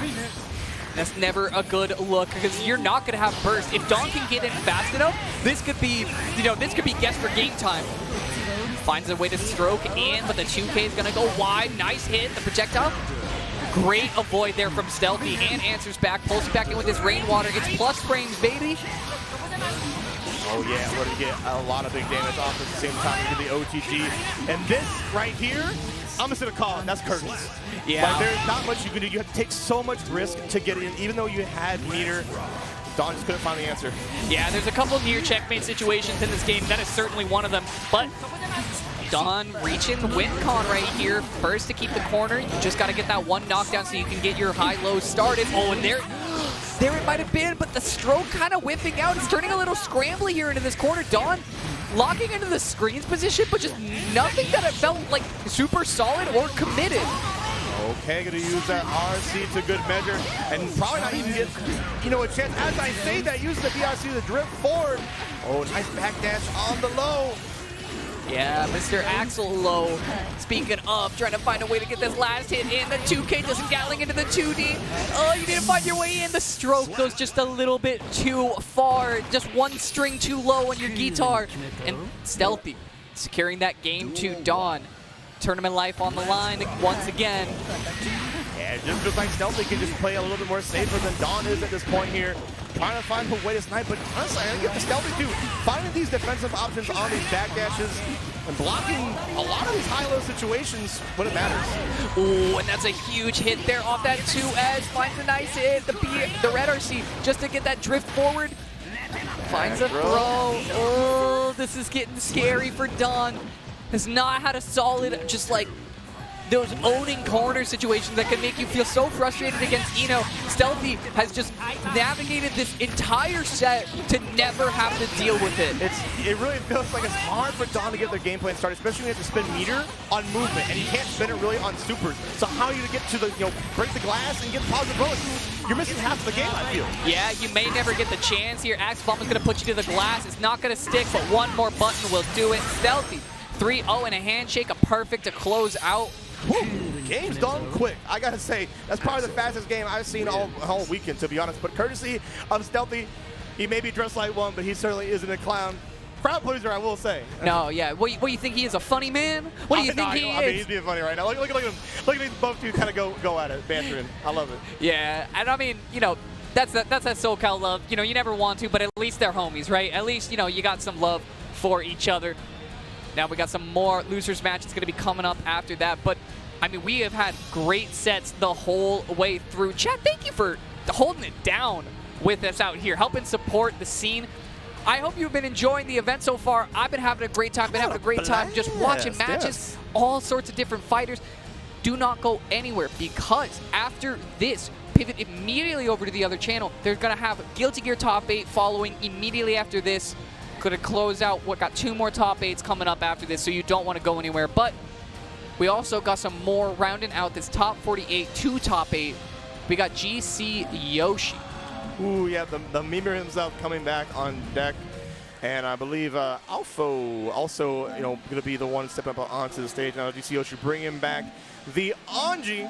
If you didn't get enough, you get another helping indeed. And maybe time it might go a little bit in their favor. We saw them going against Hotashi, which, got one game, but then kind of got gapped a little bit. Yeah, sometimes that's just how it be. And I don't... So, Oppo, I know, is NorCal, and definitely a top 8 player in a lot of the NorCal locals. They have, I believe it's called South Bay. It's like the South Bay local that they have here. South Bay Strive? Yeah, South Bay Strive. Something like that, yeah. A top 8er in his own, or in their own right.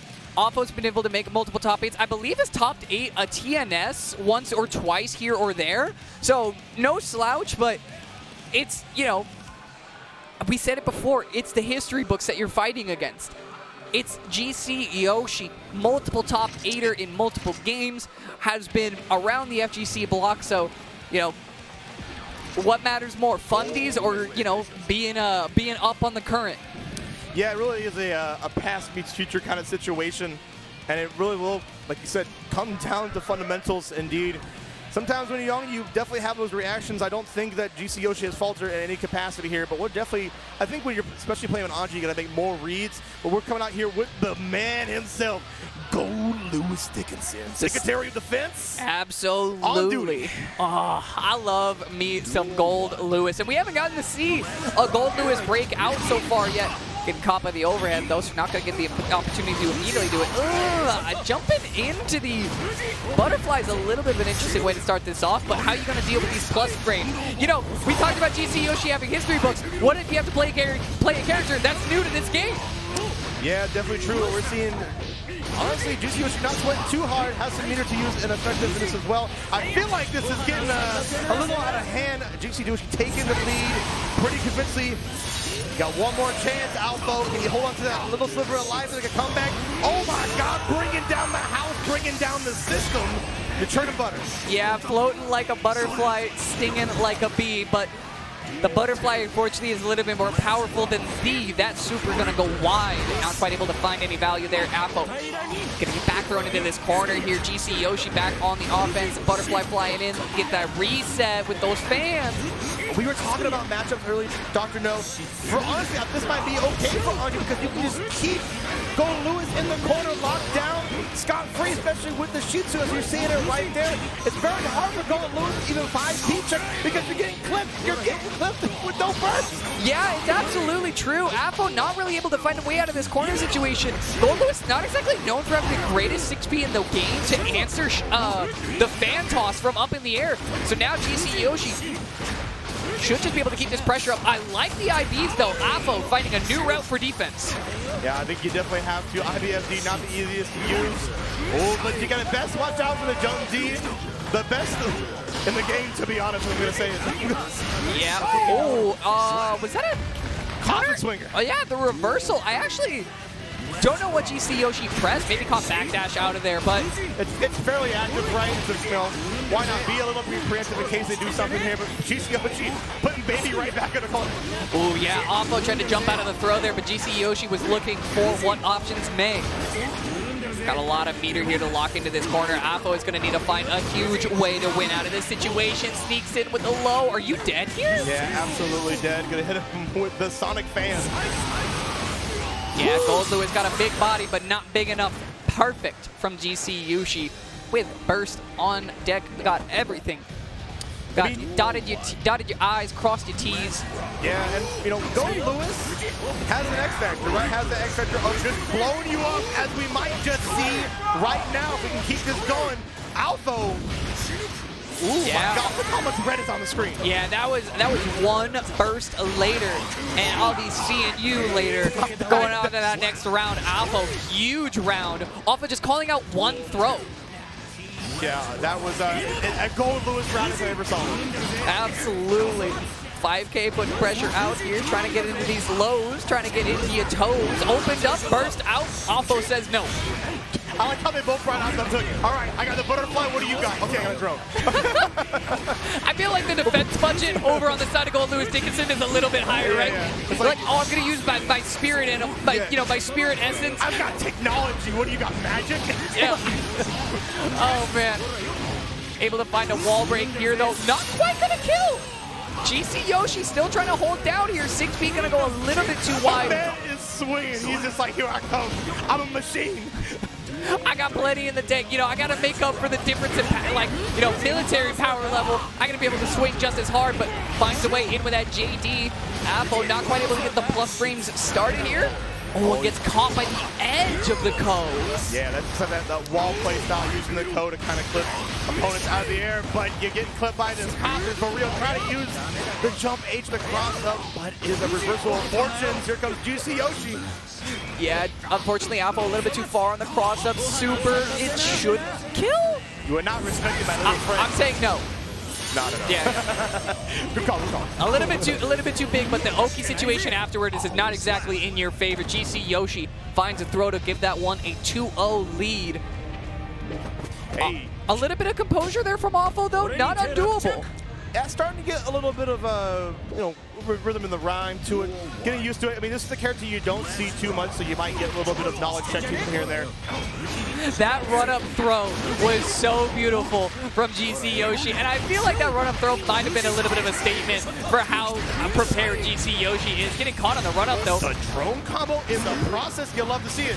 Yeah, finds a nice little extension with the drone there. Blocks the low. Reversal caught once again. That's twice now GC Yoshi's gotten caught. All right, coming all the way downtown. Oh, good pull on the trigger on the PRC. Alpha was not going to fall for it. Yeah, it was reversal super. Both of them knew, and both of them, you spend money to make money. GC Yoshi keeps the corner situation after all of the meter is spent, all the dust is settled. And now, one round stands between GC Yoshi and moving on along this loser's side. Getting that gold burst is a great way to keep it going. I feel like the confidence is definitely coming out from GC Yoshi here. Has a 2-0 up lead, but Alpha not to be outdone. Coming all the way down, put out the drone, try to get the cross situation. GC Yoshi not faltering. No, still getting some good blocks. Backdash is out and finds a 5 feet just to check it, but this RC, I feel like GC Yoshi's got a reversal super in him. Finds a counter hit off that one. Oh my God, closest off the jump in the reversal throw. This could be game ending for Offo. Yeah, just these punch frames, get the reset on the throw. More punch frames from the fan toss here. Just rinse and repeat. Why not? Keep going for it, baby. Yeah, not even RCing, not even needed. Just holds on to the meter so that you can lock him out of burst later. Offo will be seeing you enjoy. Round of applause, of course, for Offo and performance. Made it into this top 48, but GC Yoshi just, a little bit too steep to beat. The past comes back to haunt you. GC Yoshi being a veteran in this game. Anji being a veteran character in this series, saying, like, you're going to have to earn your stripes. Mm-hmm. You know? Absolutely. And speaking of you know, we talked about like GC Yoshi's been around this block. Another player who's been around this block multiple times, Flash Metroid. Flash Metroid, Marvel Legend. Yeah, Marvel Legend, FGC vet, been around since time immemorial, it feels like. Ancient person, but you know, Supernoon, you know, also a veteran in Marvel 3, mind you. So both of these players used to kind of being in scrambles, right? So we're going to see a lot of that when the neutral gets kind of hairy. They're able to kind of like, you know, one's going to come out on top, and it's going to be in a very commanding fashion, I feel. Absolutely, and I'm excited to see a little bit of this matchup here. I mean, you know, Supernoon been around the world for this game already. Was in Japan for the, you know, like Japan KR events versus, you know, Japan versus the world, I believe it was. It went out to that, been out to multiple tournaments, I believe, is also going to EVO Japan. So, you know, you got all this worldly knowledge on you, but is it enough to take down Flash Metroid? Somebody who's just been hitting the books, been around, you know, like we said, just it's always been at this local scene, always been on the offline arena since before we started running online tournaments, and I'm excited to be seeing what we got here. I want to say that Supernoon is the favorite of the two of them. I believe is seated higher overall, but definitely opportunities for Flash Metroid to make some more ways where he can. Yeah, when you kind of get deeper in the bracket, when you get some of that, like, the desire sensor starts to come out, right? Yeah. So your mental's got to be a little bit fortified, especially when you want to make it into this top 8 as we get very close to it. I don't know. We'll see if the aggression will keep coming. Yeah, and I believe, you know, we talked about it before with Supernoon, you know, born in SoCal, still rep SoCal, but it's kind of Vegas at this point, you know, lives in Vegas, you know, kind of gotta hold down for Nevada, you know, somebody's got to do it. But I believe most recently at Level Up Expo got 4th, if I'm not mistaken, for Supernoon. And I believe Flash Metroid as well was like 25th, just outside of top 24 for Frosty Fausting. Yep. So got some got some good placements on the both of them. Yeah, honestly, whoever wins this, guaranteed to go in the top 8. So this is for all the beans. Do or die right here. Absolutely, we're going in here. I believe maybe a button check first. I didn't see a fist bump, so I do also like that Supernoon has just tiny bottles with him. I don't even know what's in them, but this is the second time in a row, and it's a different tiny bottle than he had last time he was on the setup. So I don't know what we sipping on, but I hope you're enjoying. That Space Jam secret sauce. Maybe, and hopefully it'll help you because we're going right into the action here. 2K2D going to open this one up. Back into the corner with this Bridget. Ooh, caught you, but not enough to get this longer situation. Nice punish with that 2S. Great spacing for Flash. Flash Metroid doing a good job of it so far, but here comes Supernoon, going to put down the yo-yo, get some of that set play, going low this time. Going to rinse and repeat with a knockdown. You got caught once more, going to make this hurt. Going to go right into Roger. Yeah, goes for that super, lets that one rip, gets these plus frames going. IB huge for Flash Metroid to find a reversal throw there. Stun Dipper, max out. Yeah, saw you swinging. That VP is invincible. And Supernoon able to put that round away. I'm loving what I'm seeing from Supernoon 2. One of the best gameplays you can have is when, you know, Kai gets meter, your best is to be holding that down. And like, it's forward. But right now, Supernoon is running it down against Flash Metroid, rock the baby. Yeah, finds that command grab there. DP to get yourself out of that corner situation. The future arc. Okay, what do we got with these plus frames? Oh, the reversal you are getting backstrokes for your trouble. I counted each one of those frames, and you know what? You're past due. You got some history. You got some books to return, my friend. Supernoon gonna get tossed around here a little bit, though. The cross into those lows. Good block from Noon. Flash Metroid needs another solid knockdown, but never gonna get it. The burst gets red, and Supernoon taking that game 1. Yeah, oh my God. Supernoon is playing very clean here. Already getting 1 on the board. All right, we're going to need to pull a little bit of the new tricks out. If you want to get that top 8 spot, you better pull everything out right now. Absolutely, and I'm seeing a lot of head shakes from Flash Metroid. Never something that you want to see. But I mean, hey, the last time we saw some head shakes, they were able to pull it out and put one away. So Flash Metroid maybe just taking a second to say, you know what, this game a little wild sometimes, but I can get a little wild too. Burst already offline from Supernoon. Pulled back in by the Yo-Yo. Gonna cost Flash Metroid his burst. I see you trying to food rock down here. Have a Yo-Yo for your troubles. You ain't skipping neutral at all here. RC. Oh! Kind of unfortunate. I thought Noon was actually going to the corner with that combo there, but the side switch means we're not quite going to be able to get a kill off there. Oh, that's a huge hit that high in the air. You might just be dead. Yeah, I think you absolutely are. 1H clutch, 2H to land. Because honestly, Bridget just kind of falls apart like we said time and time again here. Duel 2, let's go, let's rock. All right, Flash Metroid is in this game. Yep. Tries to advance with that low, trying to tap on your toes with these 5Ks. Oh, trying to get in, but just a dangerous situation. So many fast buttons, so many moments where you need to worry about, do they have meter to RC this? Are they going for something unsafe, or are they counting on getting 50% tension here? All these little mini games are starting to add up here as that JD is going to connect, but not quite a long combo, so Flash Metroid not too worried about the whole thing. Continuation here with the red RC. Takes the burst as well. Ooh. Yeah, Supernoon is riding that momentum very heavily. We go right into the super once again. Oh, but just too far away to get into the chance. Oh, the Scum Dipper is coming right out. This would be a great chance for Flash Metroid to make this comeback. Once again, and I think that was probably the bane for you. Oh, it was looking like Flash Metroid could turn that all around. Sometimes we take those, sometimes we drop those. Supernoon had everything in his grasp. And unfortunately, the super not quite close enough means that Flash is going to get another nice combo started up here. Drops that one as well. You know, we got drops on both sides. And Flash Metroid, you're down the game. You really can't be affording that. Okay, wow, the roll just to get the reset pressure. And Flash Metroid is just staying posed and just keep blocking it out. Yeah, doing the best we can here. IBs are on deck, but I mean, Supernoon just has the meter to put this one away. Yeah, 100%. We saw Flash Metroid try to use the Stun Dipper to get underneath the mix that Supernoon was trying to throw out. And I imagine, you know, the probably doesn't have too much experience in this Bridget matchup, so we're just going to try on the fly. Learning as you go, right? If I can't win, I'm going to get some experience in the process. Yeah, you know, Flash already saw that Marvel announcement at EVO. He's already preparing for a different game, so, you know, definitely needs to stay prepared and stay on the up and up, but that Far S is going to blow up that Future arc. It's so risky at that range.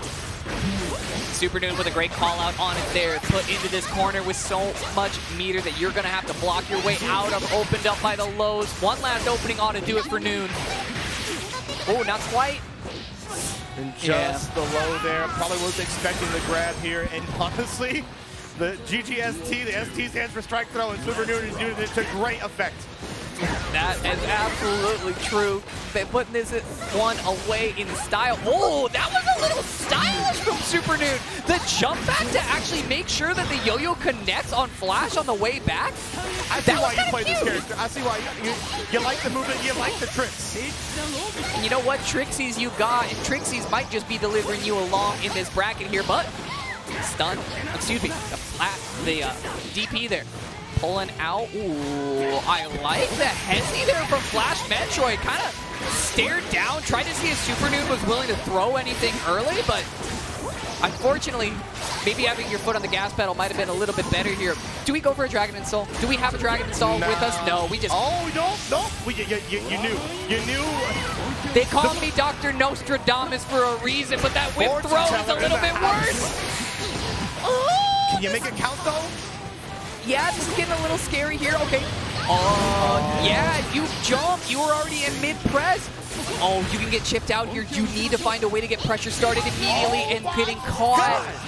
Use the Dragon Install to great effect. Sneaking another round. We all thought it could have been Supernoon. Yeah, I think Supernoon might have flubbed an input there, getting the jump K out instead. But either way, Flash Metroid now trying to stay alive here. Can you ride a little bit of this momentum forward? RC caught you on the diary clap there. And now might be trying to diary cut you down to size. The IBs are a great way to get out of here. Supernoon with the RC. Once again, going low for Flash Metroid. Gonna watch his toe over the overhead this time. You are just getting mixed. You gotta hold it. That you do. Finds a way out with that stun dipper just to get out of this corner. I mean, it's victory enough. You get tapped off, though, the DP. Ooh, it's getting a little risky. Try for a gold burst. Yeah, I know you might be paying for it there. I don't know if that was the move. Yeah, that was a little bit unfortunate there for Flash Metroid. I think, yeah, it kind of fell apart on that burst. I saw a little bit of a head shake. I don't know if the burst was 100% intentional off that situation, but either way, Flash Metroid cleans that one up. I'll say, with great intention comes great power, and we're going to see Supernoon moving on to top 8. Perfectly earned right there. And just no pop off, just stay poised. We're going to keep a little stuff in check. Be a little humble, you know. Yeah. We just got an improvement. I can see in their eyes that, like, okay, we did this. Let's go for gold. Let's go all the way to the moon. Go to the top. Yep. You got more work ahead of you. You can't just take, you know, there's even like a psychological notion behind that of, like, you know, popping off too early. You know, you give yourself that release too early. What are you standing up for, right? Yeah, exactly, exactly. A little different, but, you know, there's more. same. Yeah, but there's more matches ahead. There's more work ahead of you. You can't celebrate too quickly. So I like that Supernoon stayed composed. Speaking of, we got another match for you here. Two players that definitely, you know, they've had wins on here before. They did their best to stay composed, and they have to keep going because now it's Jonathan Tenney versus Stealthy. Axel versus Zato. Yeah, once again, a top 8 qualifier match. JT, Stealthy here. Now, how do you feel about this matchup, Zato and Axel? So, I am actually, for Stealthy, I know he actually has a good couple practice partners for this matchup around SoCal. There's a couple pretty good Zatos out here. We get, I believe most recently, like, we've had, like, Domi World out, you know, comes out to SoCal every now and again. We got a couple Zatos floating around. And, you know, Stealthy, absolutely not one to be trifled with in any regard. So I'm a little bit excited to see. I think I might hand the edge to Tenney here, and the reason being, the way that I've seen Tenney playing the Happy Chaos matchup earlier has shown me how well Tenney has a handle on screen space and how well he knows, I know how far away you are and I know what options you think about based on that. Multiple times we saw wins that were built off of that understanding. Kind of the same thing for a character like Axel. I feel like Tenney has a really great chance here, but in no way can you count a player like Stealthy out. No, you definitely can't. And Axel definitely has the option to kind of snipe Eddie from far away, but you also have a pose, right? But it's all about standing at the right space to kind of summon it. Stealthy might not give you a chance. Hard opponent, come to me. Give you no chance to, like, even get a chance to bring out Eddie at all. Yeah, finds a nice hit off that JH there into that 2K 2D, getting a little bit of action going. Tenney still trying to find a first hit of the set. 6P just gets back out. Okay, 6P answered by 6P. Jonathan Tenney back on the offense here and has meter. Ooh, can't quite commit to the super. Yeah, just knew that the spacing wasn't quite right for him, that you might just get chin checked for it. So now going to take a bit of damage. In here you go. Sword to throw you through the wall. Yep, and get the knockdown. Going to summon Eddie here to get a little bit of a mix-up. Drill just to keep the pressure going. Okay, great block so far, but the double overhead does funny. I do agree with the burst. Keep yourself in this game. Yeah, doing a great job here, but now has dwindling HP bars and no burst on either side. Delays long enough for the JH to go the right way. Huge for Stealthy. Holds on to his corner, tries to get you to pull back. Tenney responding to Rainwater with full hop, like neutral full hop, multiple times. It's been paying off. Unfortunately, didn't pay off too much. I do agree, though, it's really hard to answer that move, and to find an answer like that's a good launch pad at least, right? Right, and it's not about, like, necessarily, you know, winning each situation off of it, but it's just avoiding the plus frames, avoiding the Stealthy guessing game that follows after it. Here you go. It's about managing the space and also managing the bar enough to take a lot of life away from Stealthy here. Hold a little bit to the left, and just a tap, you know. But no risk, right? No risk. Don't go for the throw right away to get that perfect. Yeah, just tap away with those 5Ps, with those 2Ps. Do everything you can to please pull that one away and get to this last round situation. For momentum in the set here, Rainwater. See that again, there it is, right? Multiple times you called it out with neutral jump in case you were wrong, and after you say, okay, I was right a few times, I'm able to find an answer. Got the hit off the Rainwater that time, and now, leading into this corner situation, Stealthy gonna be blocking. Going low this time, not getting too much of a big conversion, but that 6P is nasty. Oh, but there we go, Stealthy.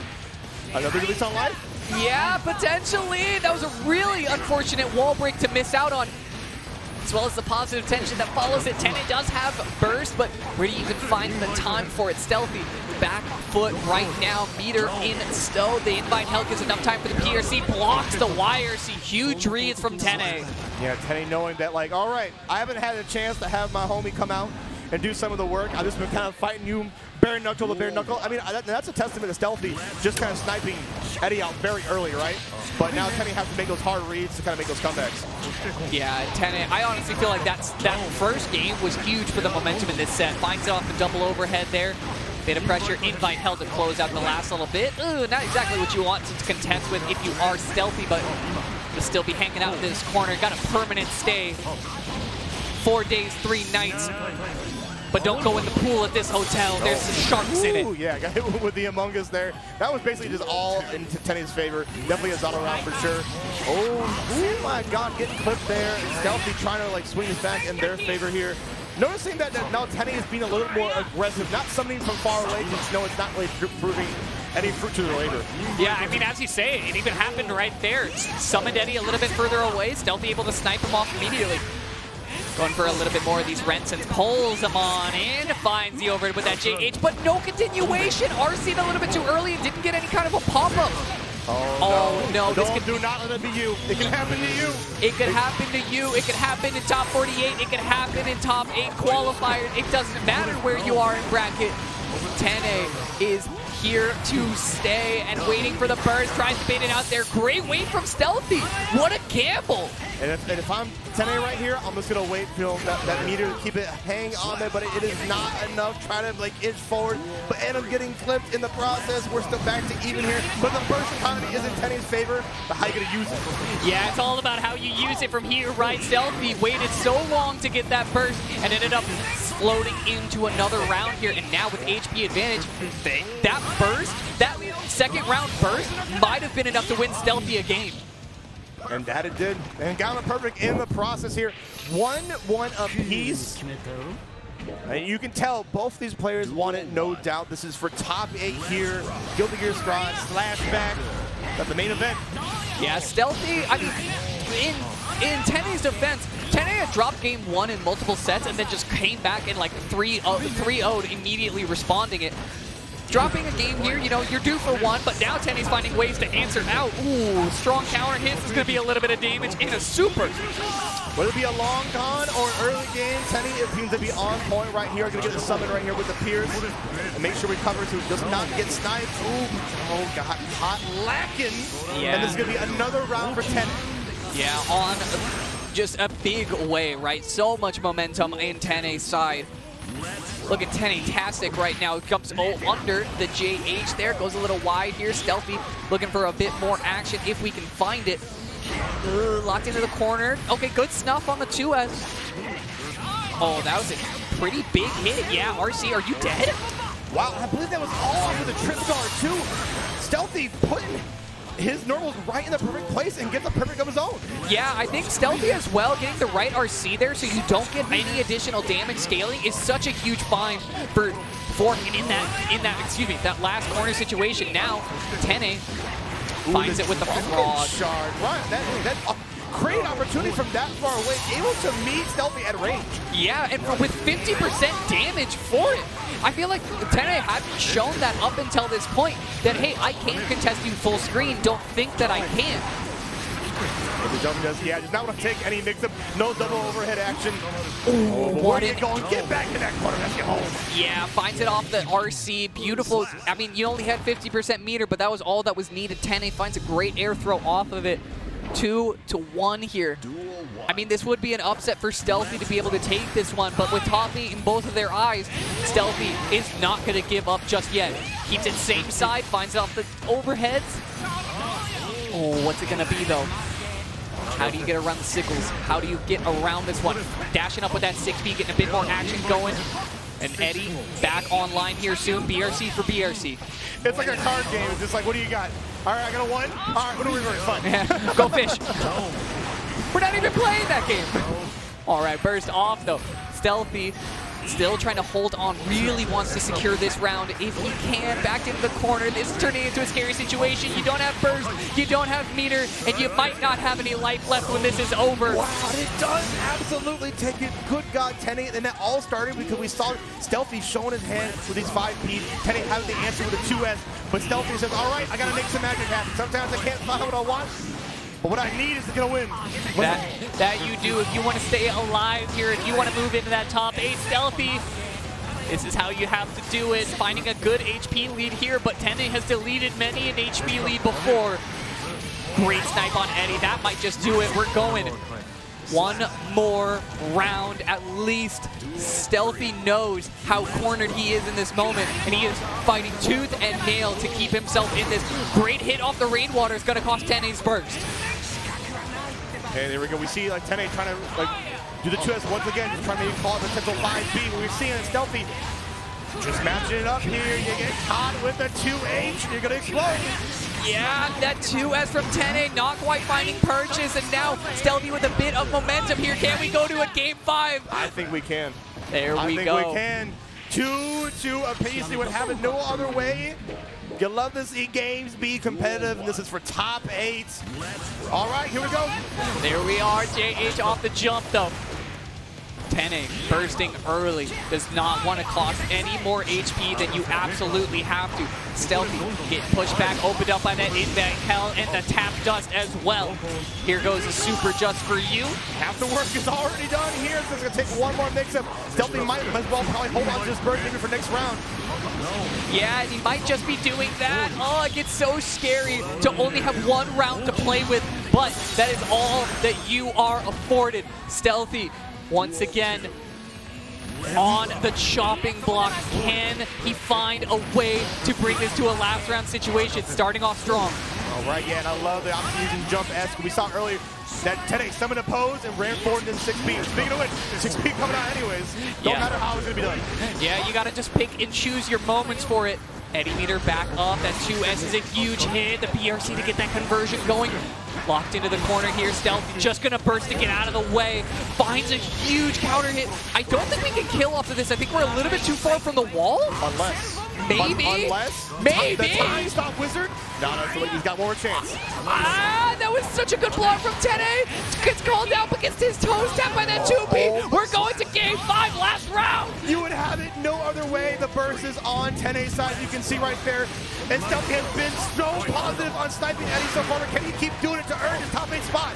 Yeah, and every time Eddie moves off the screen, you know that Tenney is just sweating a little bit extra, little bit harder. Stealthy locked into the corner. Tenney, what can you do to open this one up? The overhead is flying in. The sword super is here. Stealthy's HP starting to get into that blinking range. You best use that meter wisely, kid, to keep yourself in this.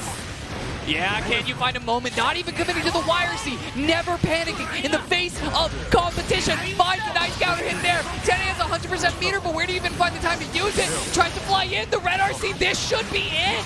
You should be able to kill off of this. Oh my God, just a little bit left. No, not quite enough. This is turning into a terrible situation for both sides. Nice counter hit. This should do it. Time's up, super. Stealthy. Earns a ticket into top 8 at Slashback. Stealthy, eyes wide in the face of adversity, came all the way back. How many times was he on his last pixels of HP? How many times was he on his last round to make it into top 8 at Slashback 2023? And he perseveres. Jonathan Tenney outside of top 8. That is a huge moment for Tenney to not be making top 8, but for Stealthy to make all of that action happen. Round of applause for both sides, of course, for giving us a great set. But man, that was a banger, and Stealthy perseveres at the bitter end. Wow, it's like popping off the champagne for top 8, right? Like everybody gets excited. And what an amazing set. Yes, that was just so back and forth. Both players playing their heart out. Oh my God. Woo. I love this game. It's so good to see good gameplay. Oh, absolutely. And we got more of it for you here. We ain't done yet. Y'all can't go anywhere. I don't know, my heart can take it. But I want us to get in. Apology Man, GC Yoshi coming out here. And, well, in a little sneak peek, we got a little Hotashi Anemia later on here as well. But we're coming out here. Yeah, we got GC Yoshi, another little help in the Anji we talked about earlier, but Apology Man. Now this matchup, now thinking about it, you have the range to play, you have the ability to create opportunities with your set play, but I'm curious to see where GC Yoshi finds his placement of Fujin, right? So you can, not just using it raw, but also charge, right? You abuse that guard point, abuse spaces where, like, because it could be a little telegraph in terms of how, without items, Foss can play, right? Right, and the items make like such a big difference in the phase of like spin counter and multiple things like that. There's multiple opportunities for, just kind of your one hit of armor to get eaten up by a hammer, Mini Faust procs it. There's a ton of like little things that you have to be aware of before you're going to commit to Fujin, to spin, to other things like that. So GC Yoshi will need to be ready for this one. But I mean, GC Yoshi has been playing solid this whole tournament, it feels like. For Apology Man, I would not be surprised to still see him pulling this one through, but gonna have to work for it to be sure. Yeah, most definitely. One thing I would love to see too that I haven't seen too much, granted I haven't watched the matchups that we've seen on the screen, right? But one thing that Apology Man is known for is saving tricks for the last minute. We'll probably end up seeing some of that mix cross-up situations, also depending on what kind of items you get. It's all very, like, depending, right? It's all very, like, an if-then statement, right? Kind of like, take the route. If that happens, then we go here. But GC Yoshi, has the buttons to work with. Mind you, Archie has great normal. That 5B, very meaty indeed at 5'8". So we'll see if we were able to find a situation. Apology Man might have the wish punish game on lock, though. It's funny you mentioned all those if-and tests. I was talking about this a while back. Every fighting game is kind of like a 5,000 question quiz. It's all the same questions, but they randomize the order every time. And you just have to know how many of them that you can answer. You know what to look for. It's all about those little pieces of knowledge that you're able to accumulate from going into the fray time and time again. And both these players, I mean, experienced in their own right. I'm curious to see which player picks O, D, all of the above. Fill the blank there, but it'll be a fun match nonetheless. We're still getting some of the sound issues kind of worked out here because sound is definitely important. Not just for reaction's sake, but also just to get you right in the mood here, just to make sure.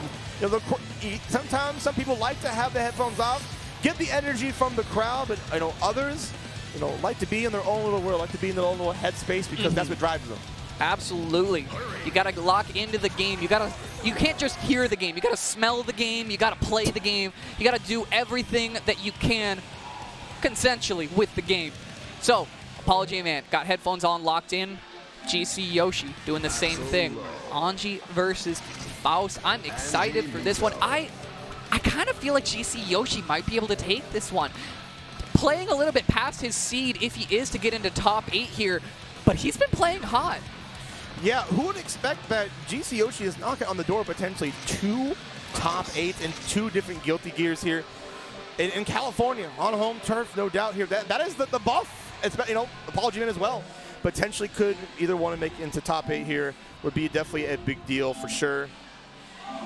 Absolutely. I'm loving what we're seeing here. We're just getting the last little bits set up here before we are underway. We got 2 more sets to help round out before top 8 kicks off here. Yeah, definitely get cozy, guys. Grab some popcorn. You've got some Red Bull here. We have some here at the facility. Grab some of that. Get a little energized. Get hype here. So we got some more top 8 qualifier matches. Faust, Anji, Apology Man versus GC Yoshi. The Eagle flies, and we're moving on. There we go. It's been a long road to get here. I'm sure some people are tired. Some people are feeling the fatigue. But you got to brace the flames once more. That proves your status, right? If you can hold down for this long. Ooh, the gold burst read already from GC Yoshi. I don't actually know what that. It was a pretty ambitious burst there from Apology Man, but a little cheeky. Yeah, maybe just maybe biting off a bit more than you can chew with how much you're reaching for that meter there. Finds a nice anti-air there and should be able to take this one all the way to the wall. Not quite. The wall bounce just a little short, but answers the HP differential quite fast. They use the mix, using a little RC mix-up. Okay, the trumpet is in play. GC Yoshi pulled the trigger very fast on the reversal super. And the 5P check into the mix. Makes it very simple and makes it count. Yeah, just a you know, empty over the cross. Got GC Yoshi holding up. Oh, and that Fujin, what a counter hit. Oh, what a route as well from GC Yoshi. Gonna get some nice action here. Gonna get into this corner. Overhead, lows. What's it gonna be? Good block from Apology Man, but you're gonna be stuck in this corner with another air guard crush. Wow, and the long down is real here. And the damage department is also nothing to sneeze at as you are caught. I swear, I'm surprised how much Faust can just die. Like, you forget this character does not have the best guts in the world. First off, though, not going to deal with the extra damage that comes from it.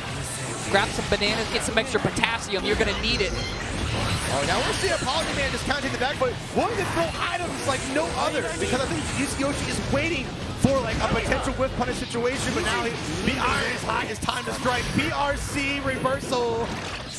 Yeah, I mean, Apology Man has those on deck all day, every day, and that was going to put that game away. It's nothing you can't flub, and it's honestly, it really clutched out Apology Man there.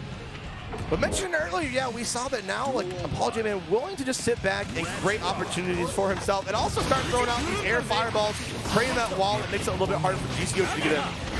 Yeah, GC Yoshi, not like a heavy, just like run, like hard run upper. No. Just kind of like, it's more waiting for you to come to him and kind of like looking, like you said, wait and see.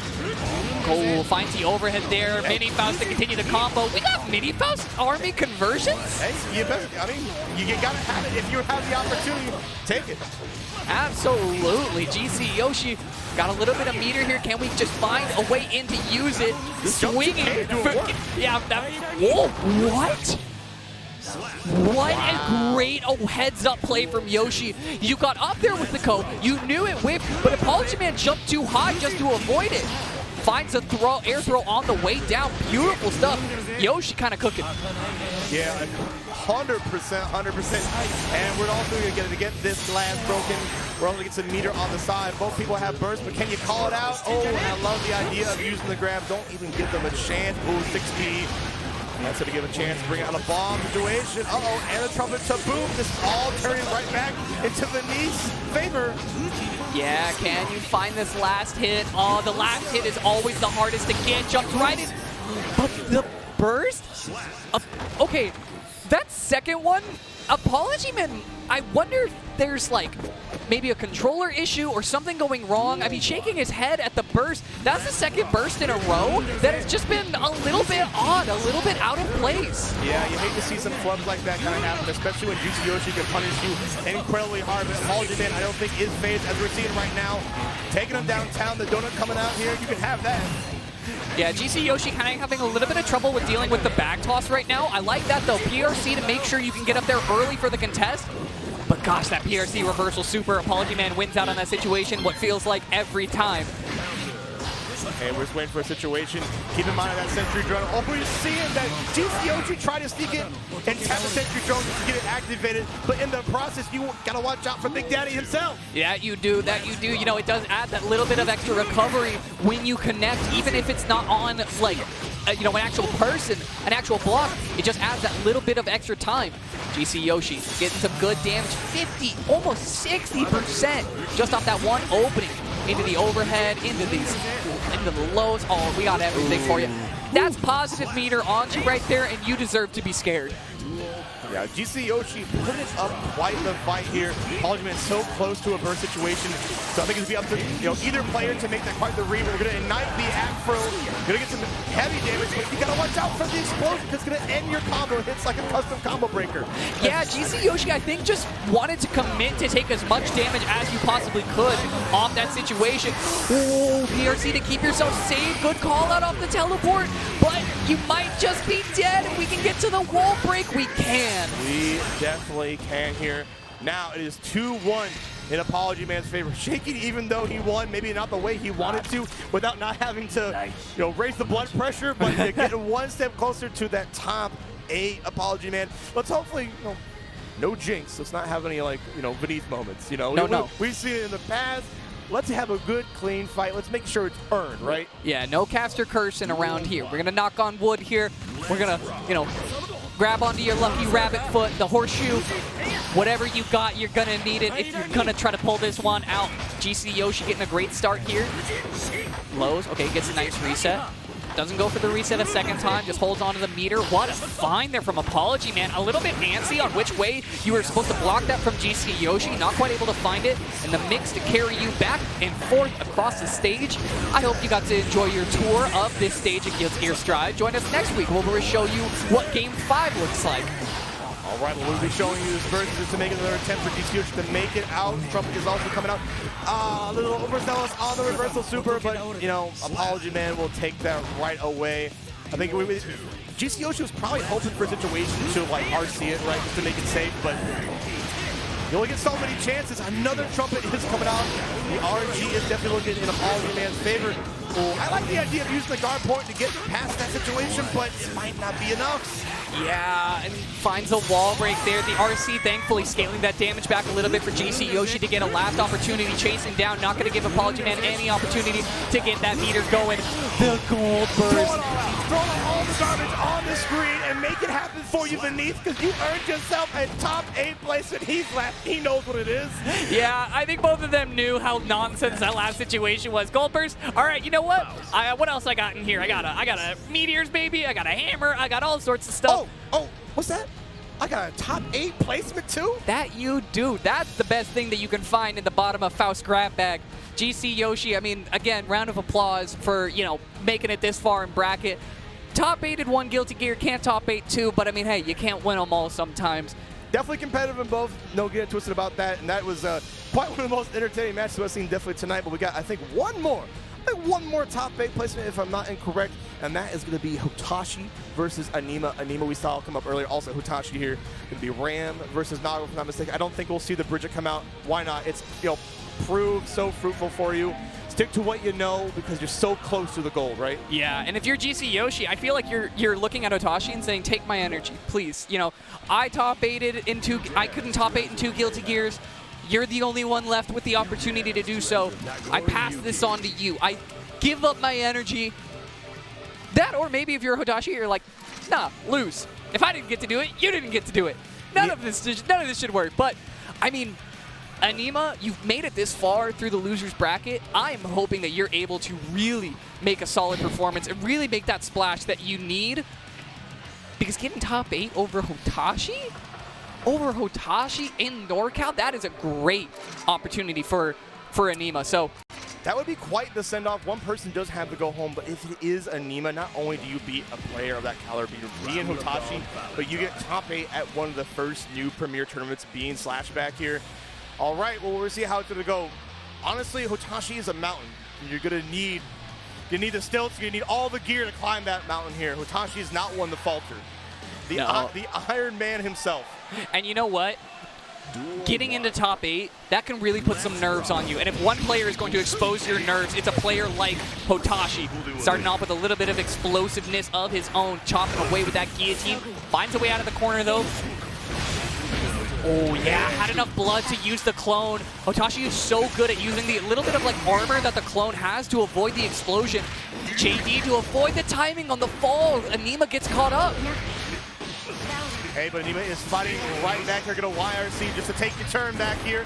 2S to push the right side out of range and get some blood back in the process so we don't pop, but we're so close, and you might also get some of the life pop in the process. Yeah, uses that RC just to push you all the way back into this corner here. No meter on Hotashi's side just yet.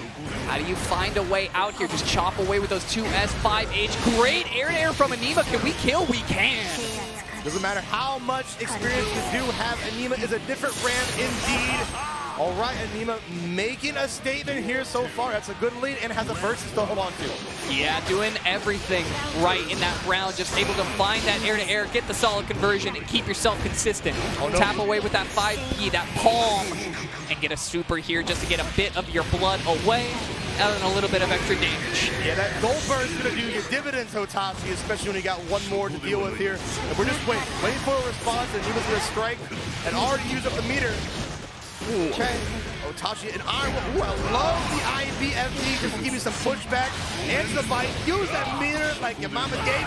Absolutely. The RC off the bite puts Anema in a last-hit situation. 6P serve it up on a platter. I believe this is yours. Hotashi answers back, blow for blow. You want another helping? Another serving? Why not? Absolutely. You want seconds? You want dessert with that? Allow me, but you ain't gonna send it back to the chef unless Anema has opportunity to.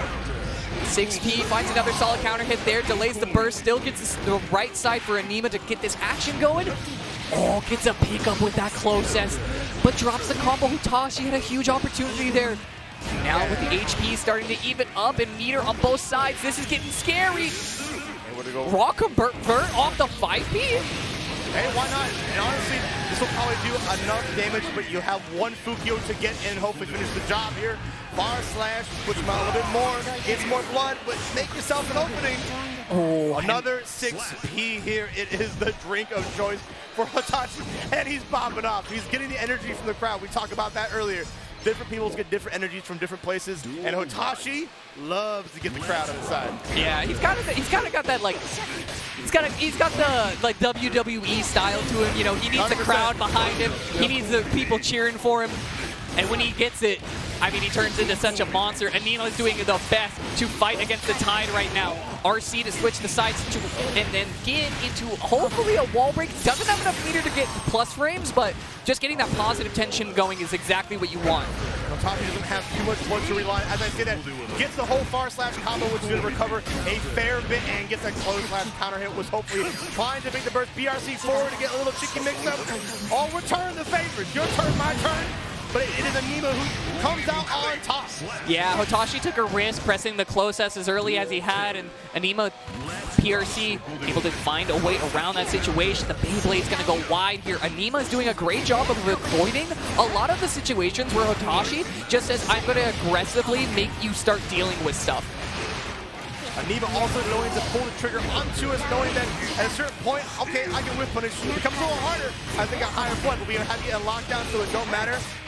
Hotashi, how are you going to intercept out of this one? I don't think you're that going because you're going to lose all your life in the process. Yeah, I don't know what Hotashi swung with there, but I mean, you know, you kind of had to try something to get out of that situation. Jailed in the corner that long against Ram, you know, you kind of just, you got to find a way to press. You got to take your gambles. And Hotashi going to be dropping that game, but it's, I mean, you know, undeterred by any loss, Hotashi is going to keep this one going, chopping away into the corner. Oh, okay.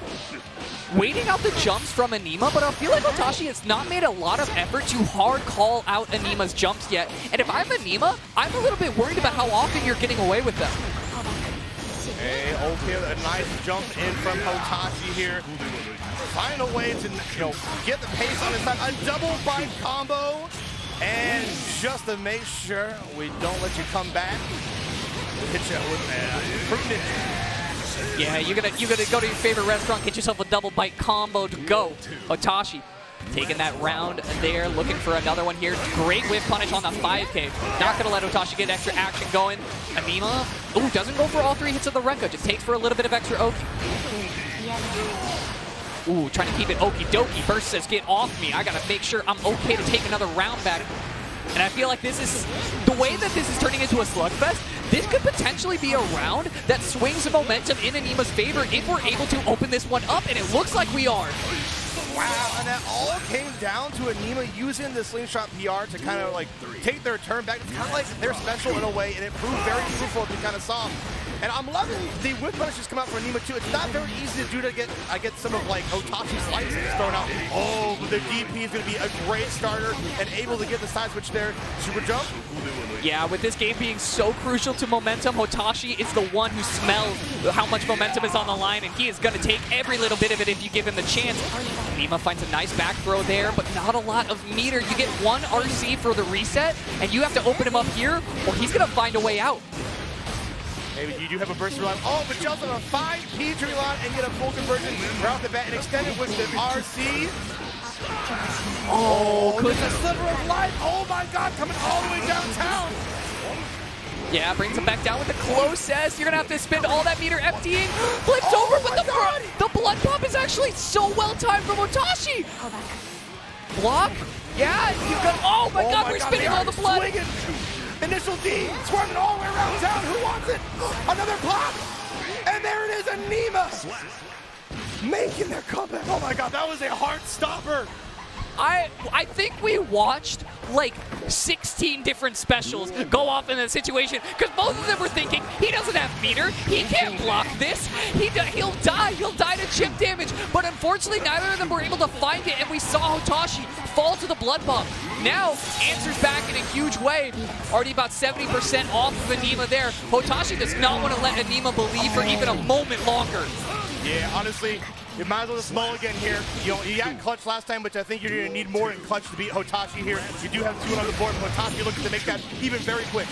Yeah, absolutely right. The Fares combo just to take you through the wall. About 45% just like that. Hotashi is looking to wide. You said, you know what? You might have stifled that wave of momentum by taking that game, but I'm going to build a new one, and it's going to be off of your grave if I get the chance. Burst you back into the corner, finds the closest counter hit. You're dead. I think it might be a little bit closer. We'll kind of see here. I'm a betting man. Yeah, the guts kind of like, the scaling kind of kicked in a little bit there. We're going to get one chance to Fuki forward. But we're going to miss a nice backdash. Yeah, finds it off that 5P punish. Hotashi comes to a game 5 once again. Calls back to the crowd one final time, potentially, before top 8. This is going to be a good one. Hotashi talking back to Nubenheimer. I don't know if they're just kind of like heckling each other or doing like mid-set coaching. I have no idea. But it all comes down to this. Two apiece here, both. The economy, well, one's even, but Anema striking back in good fashion, knowing exactly Hotashi's going to run forward without hesitation. Yeah.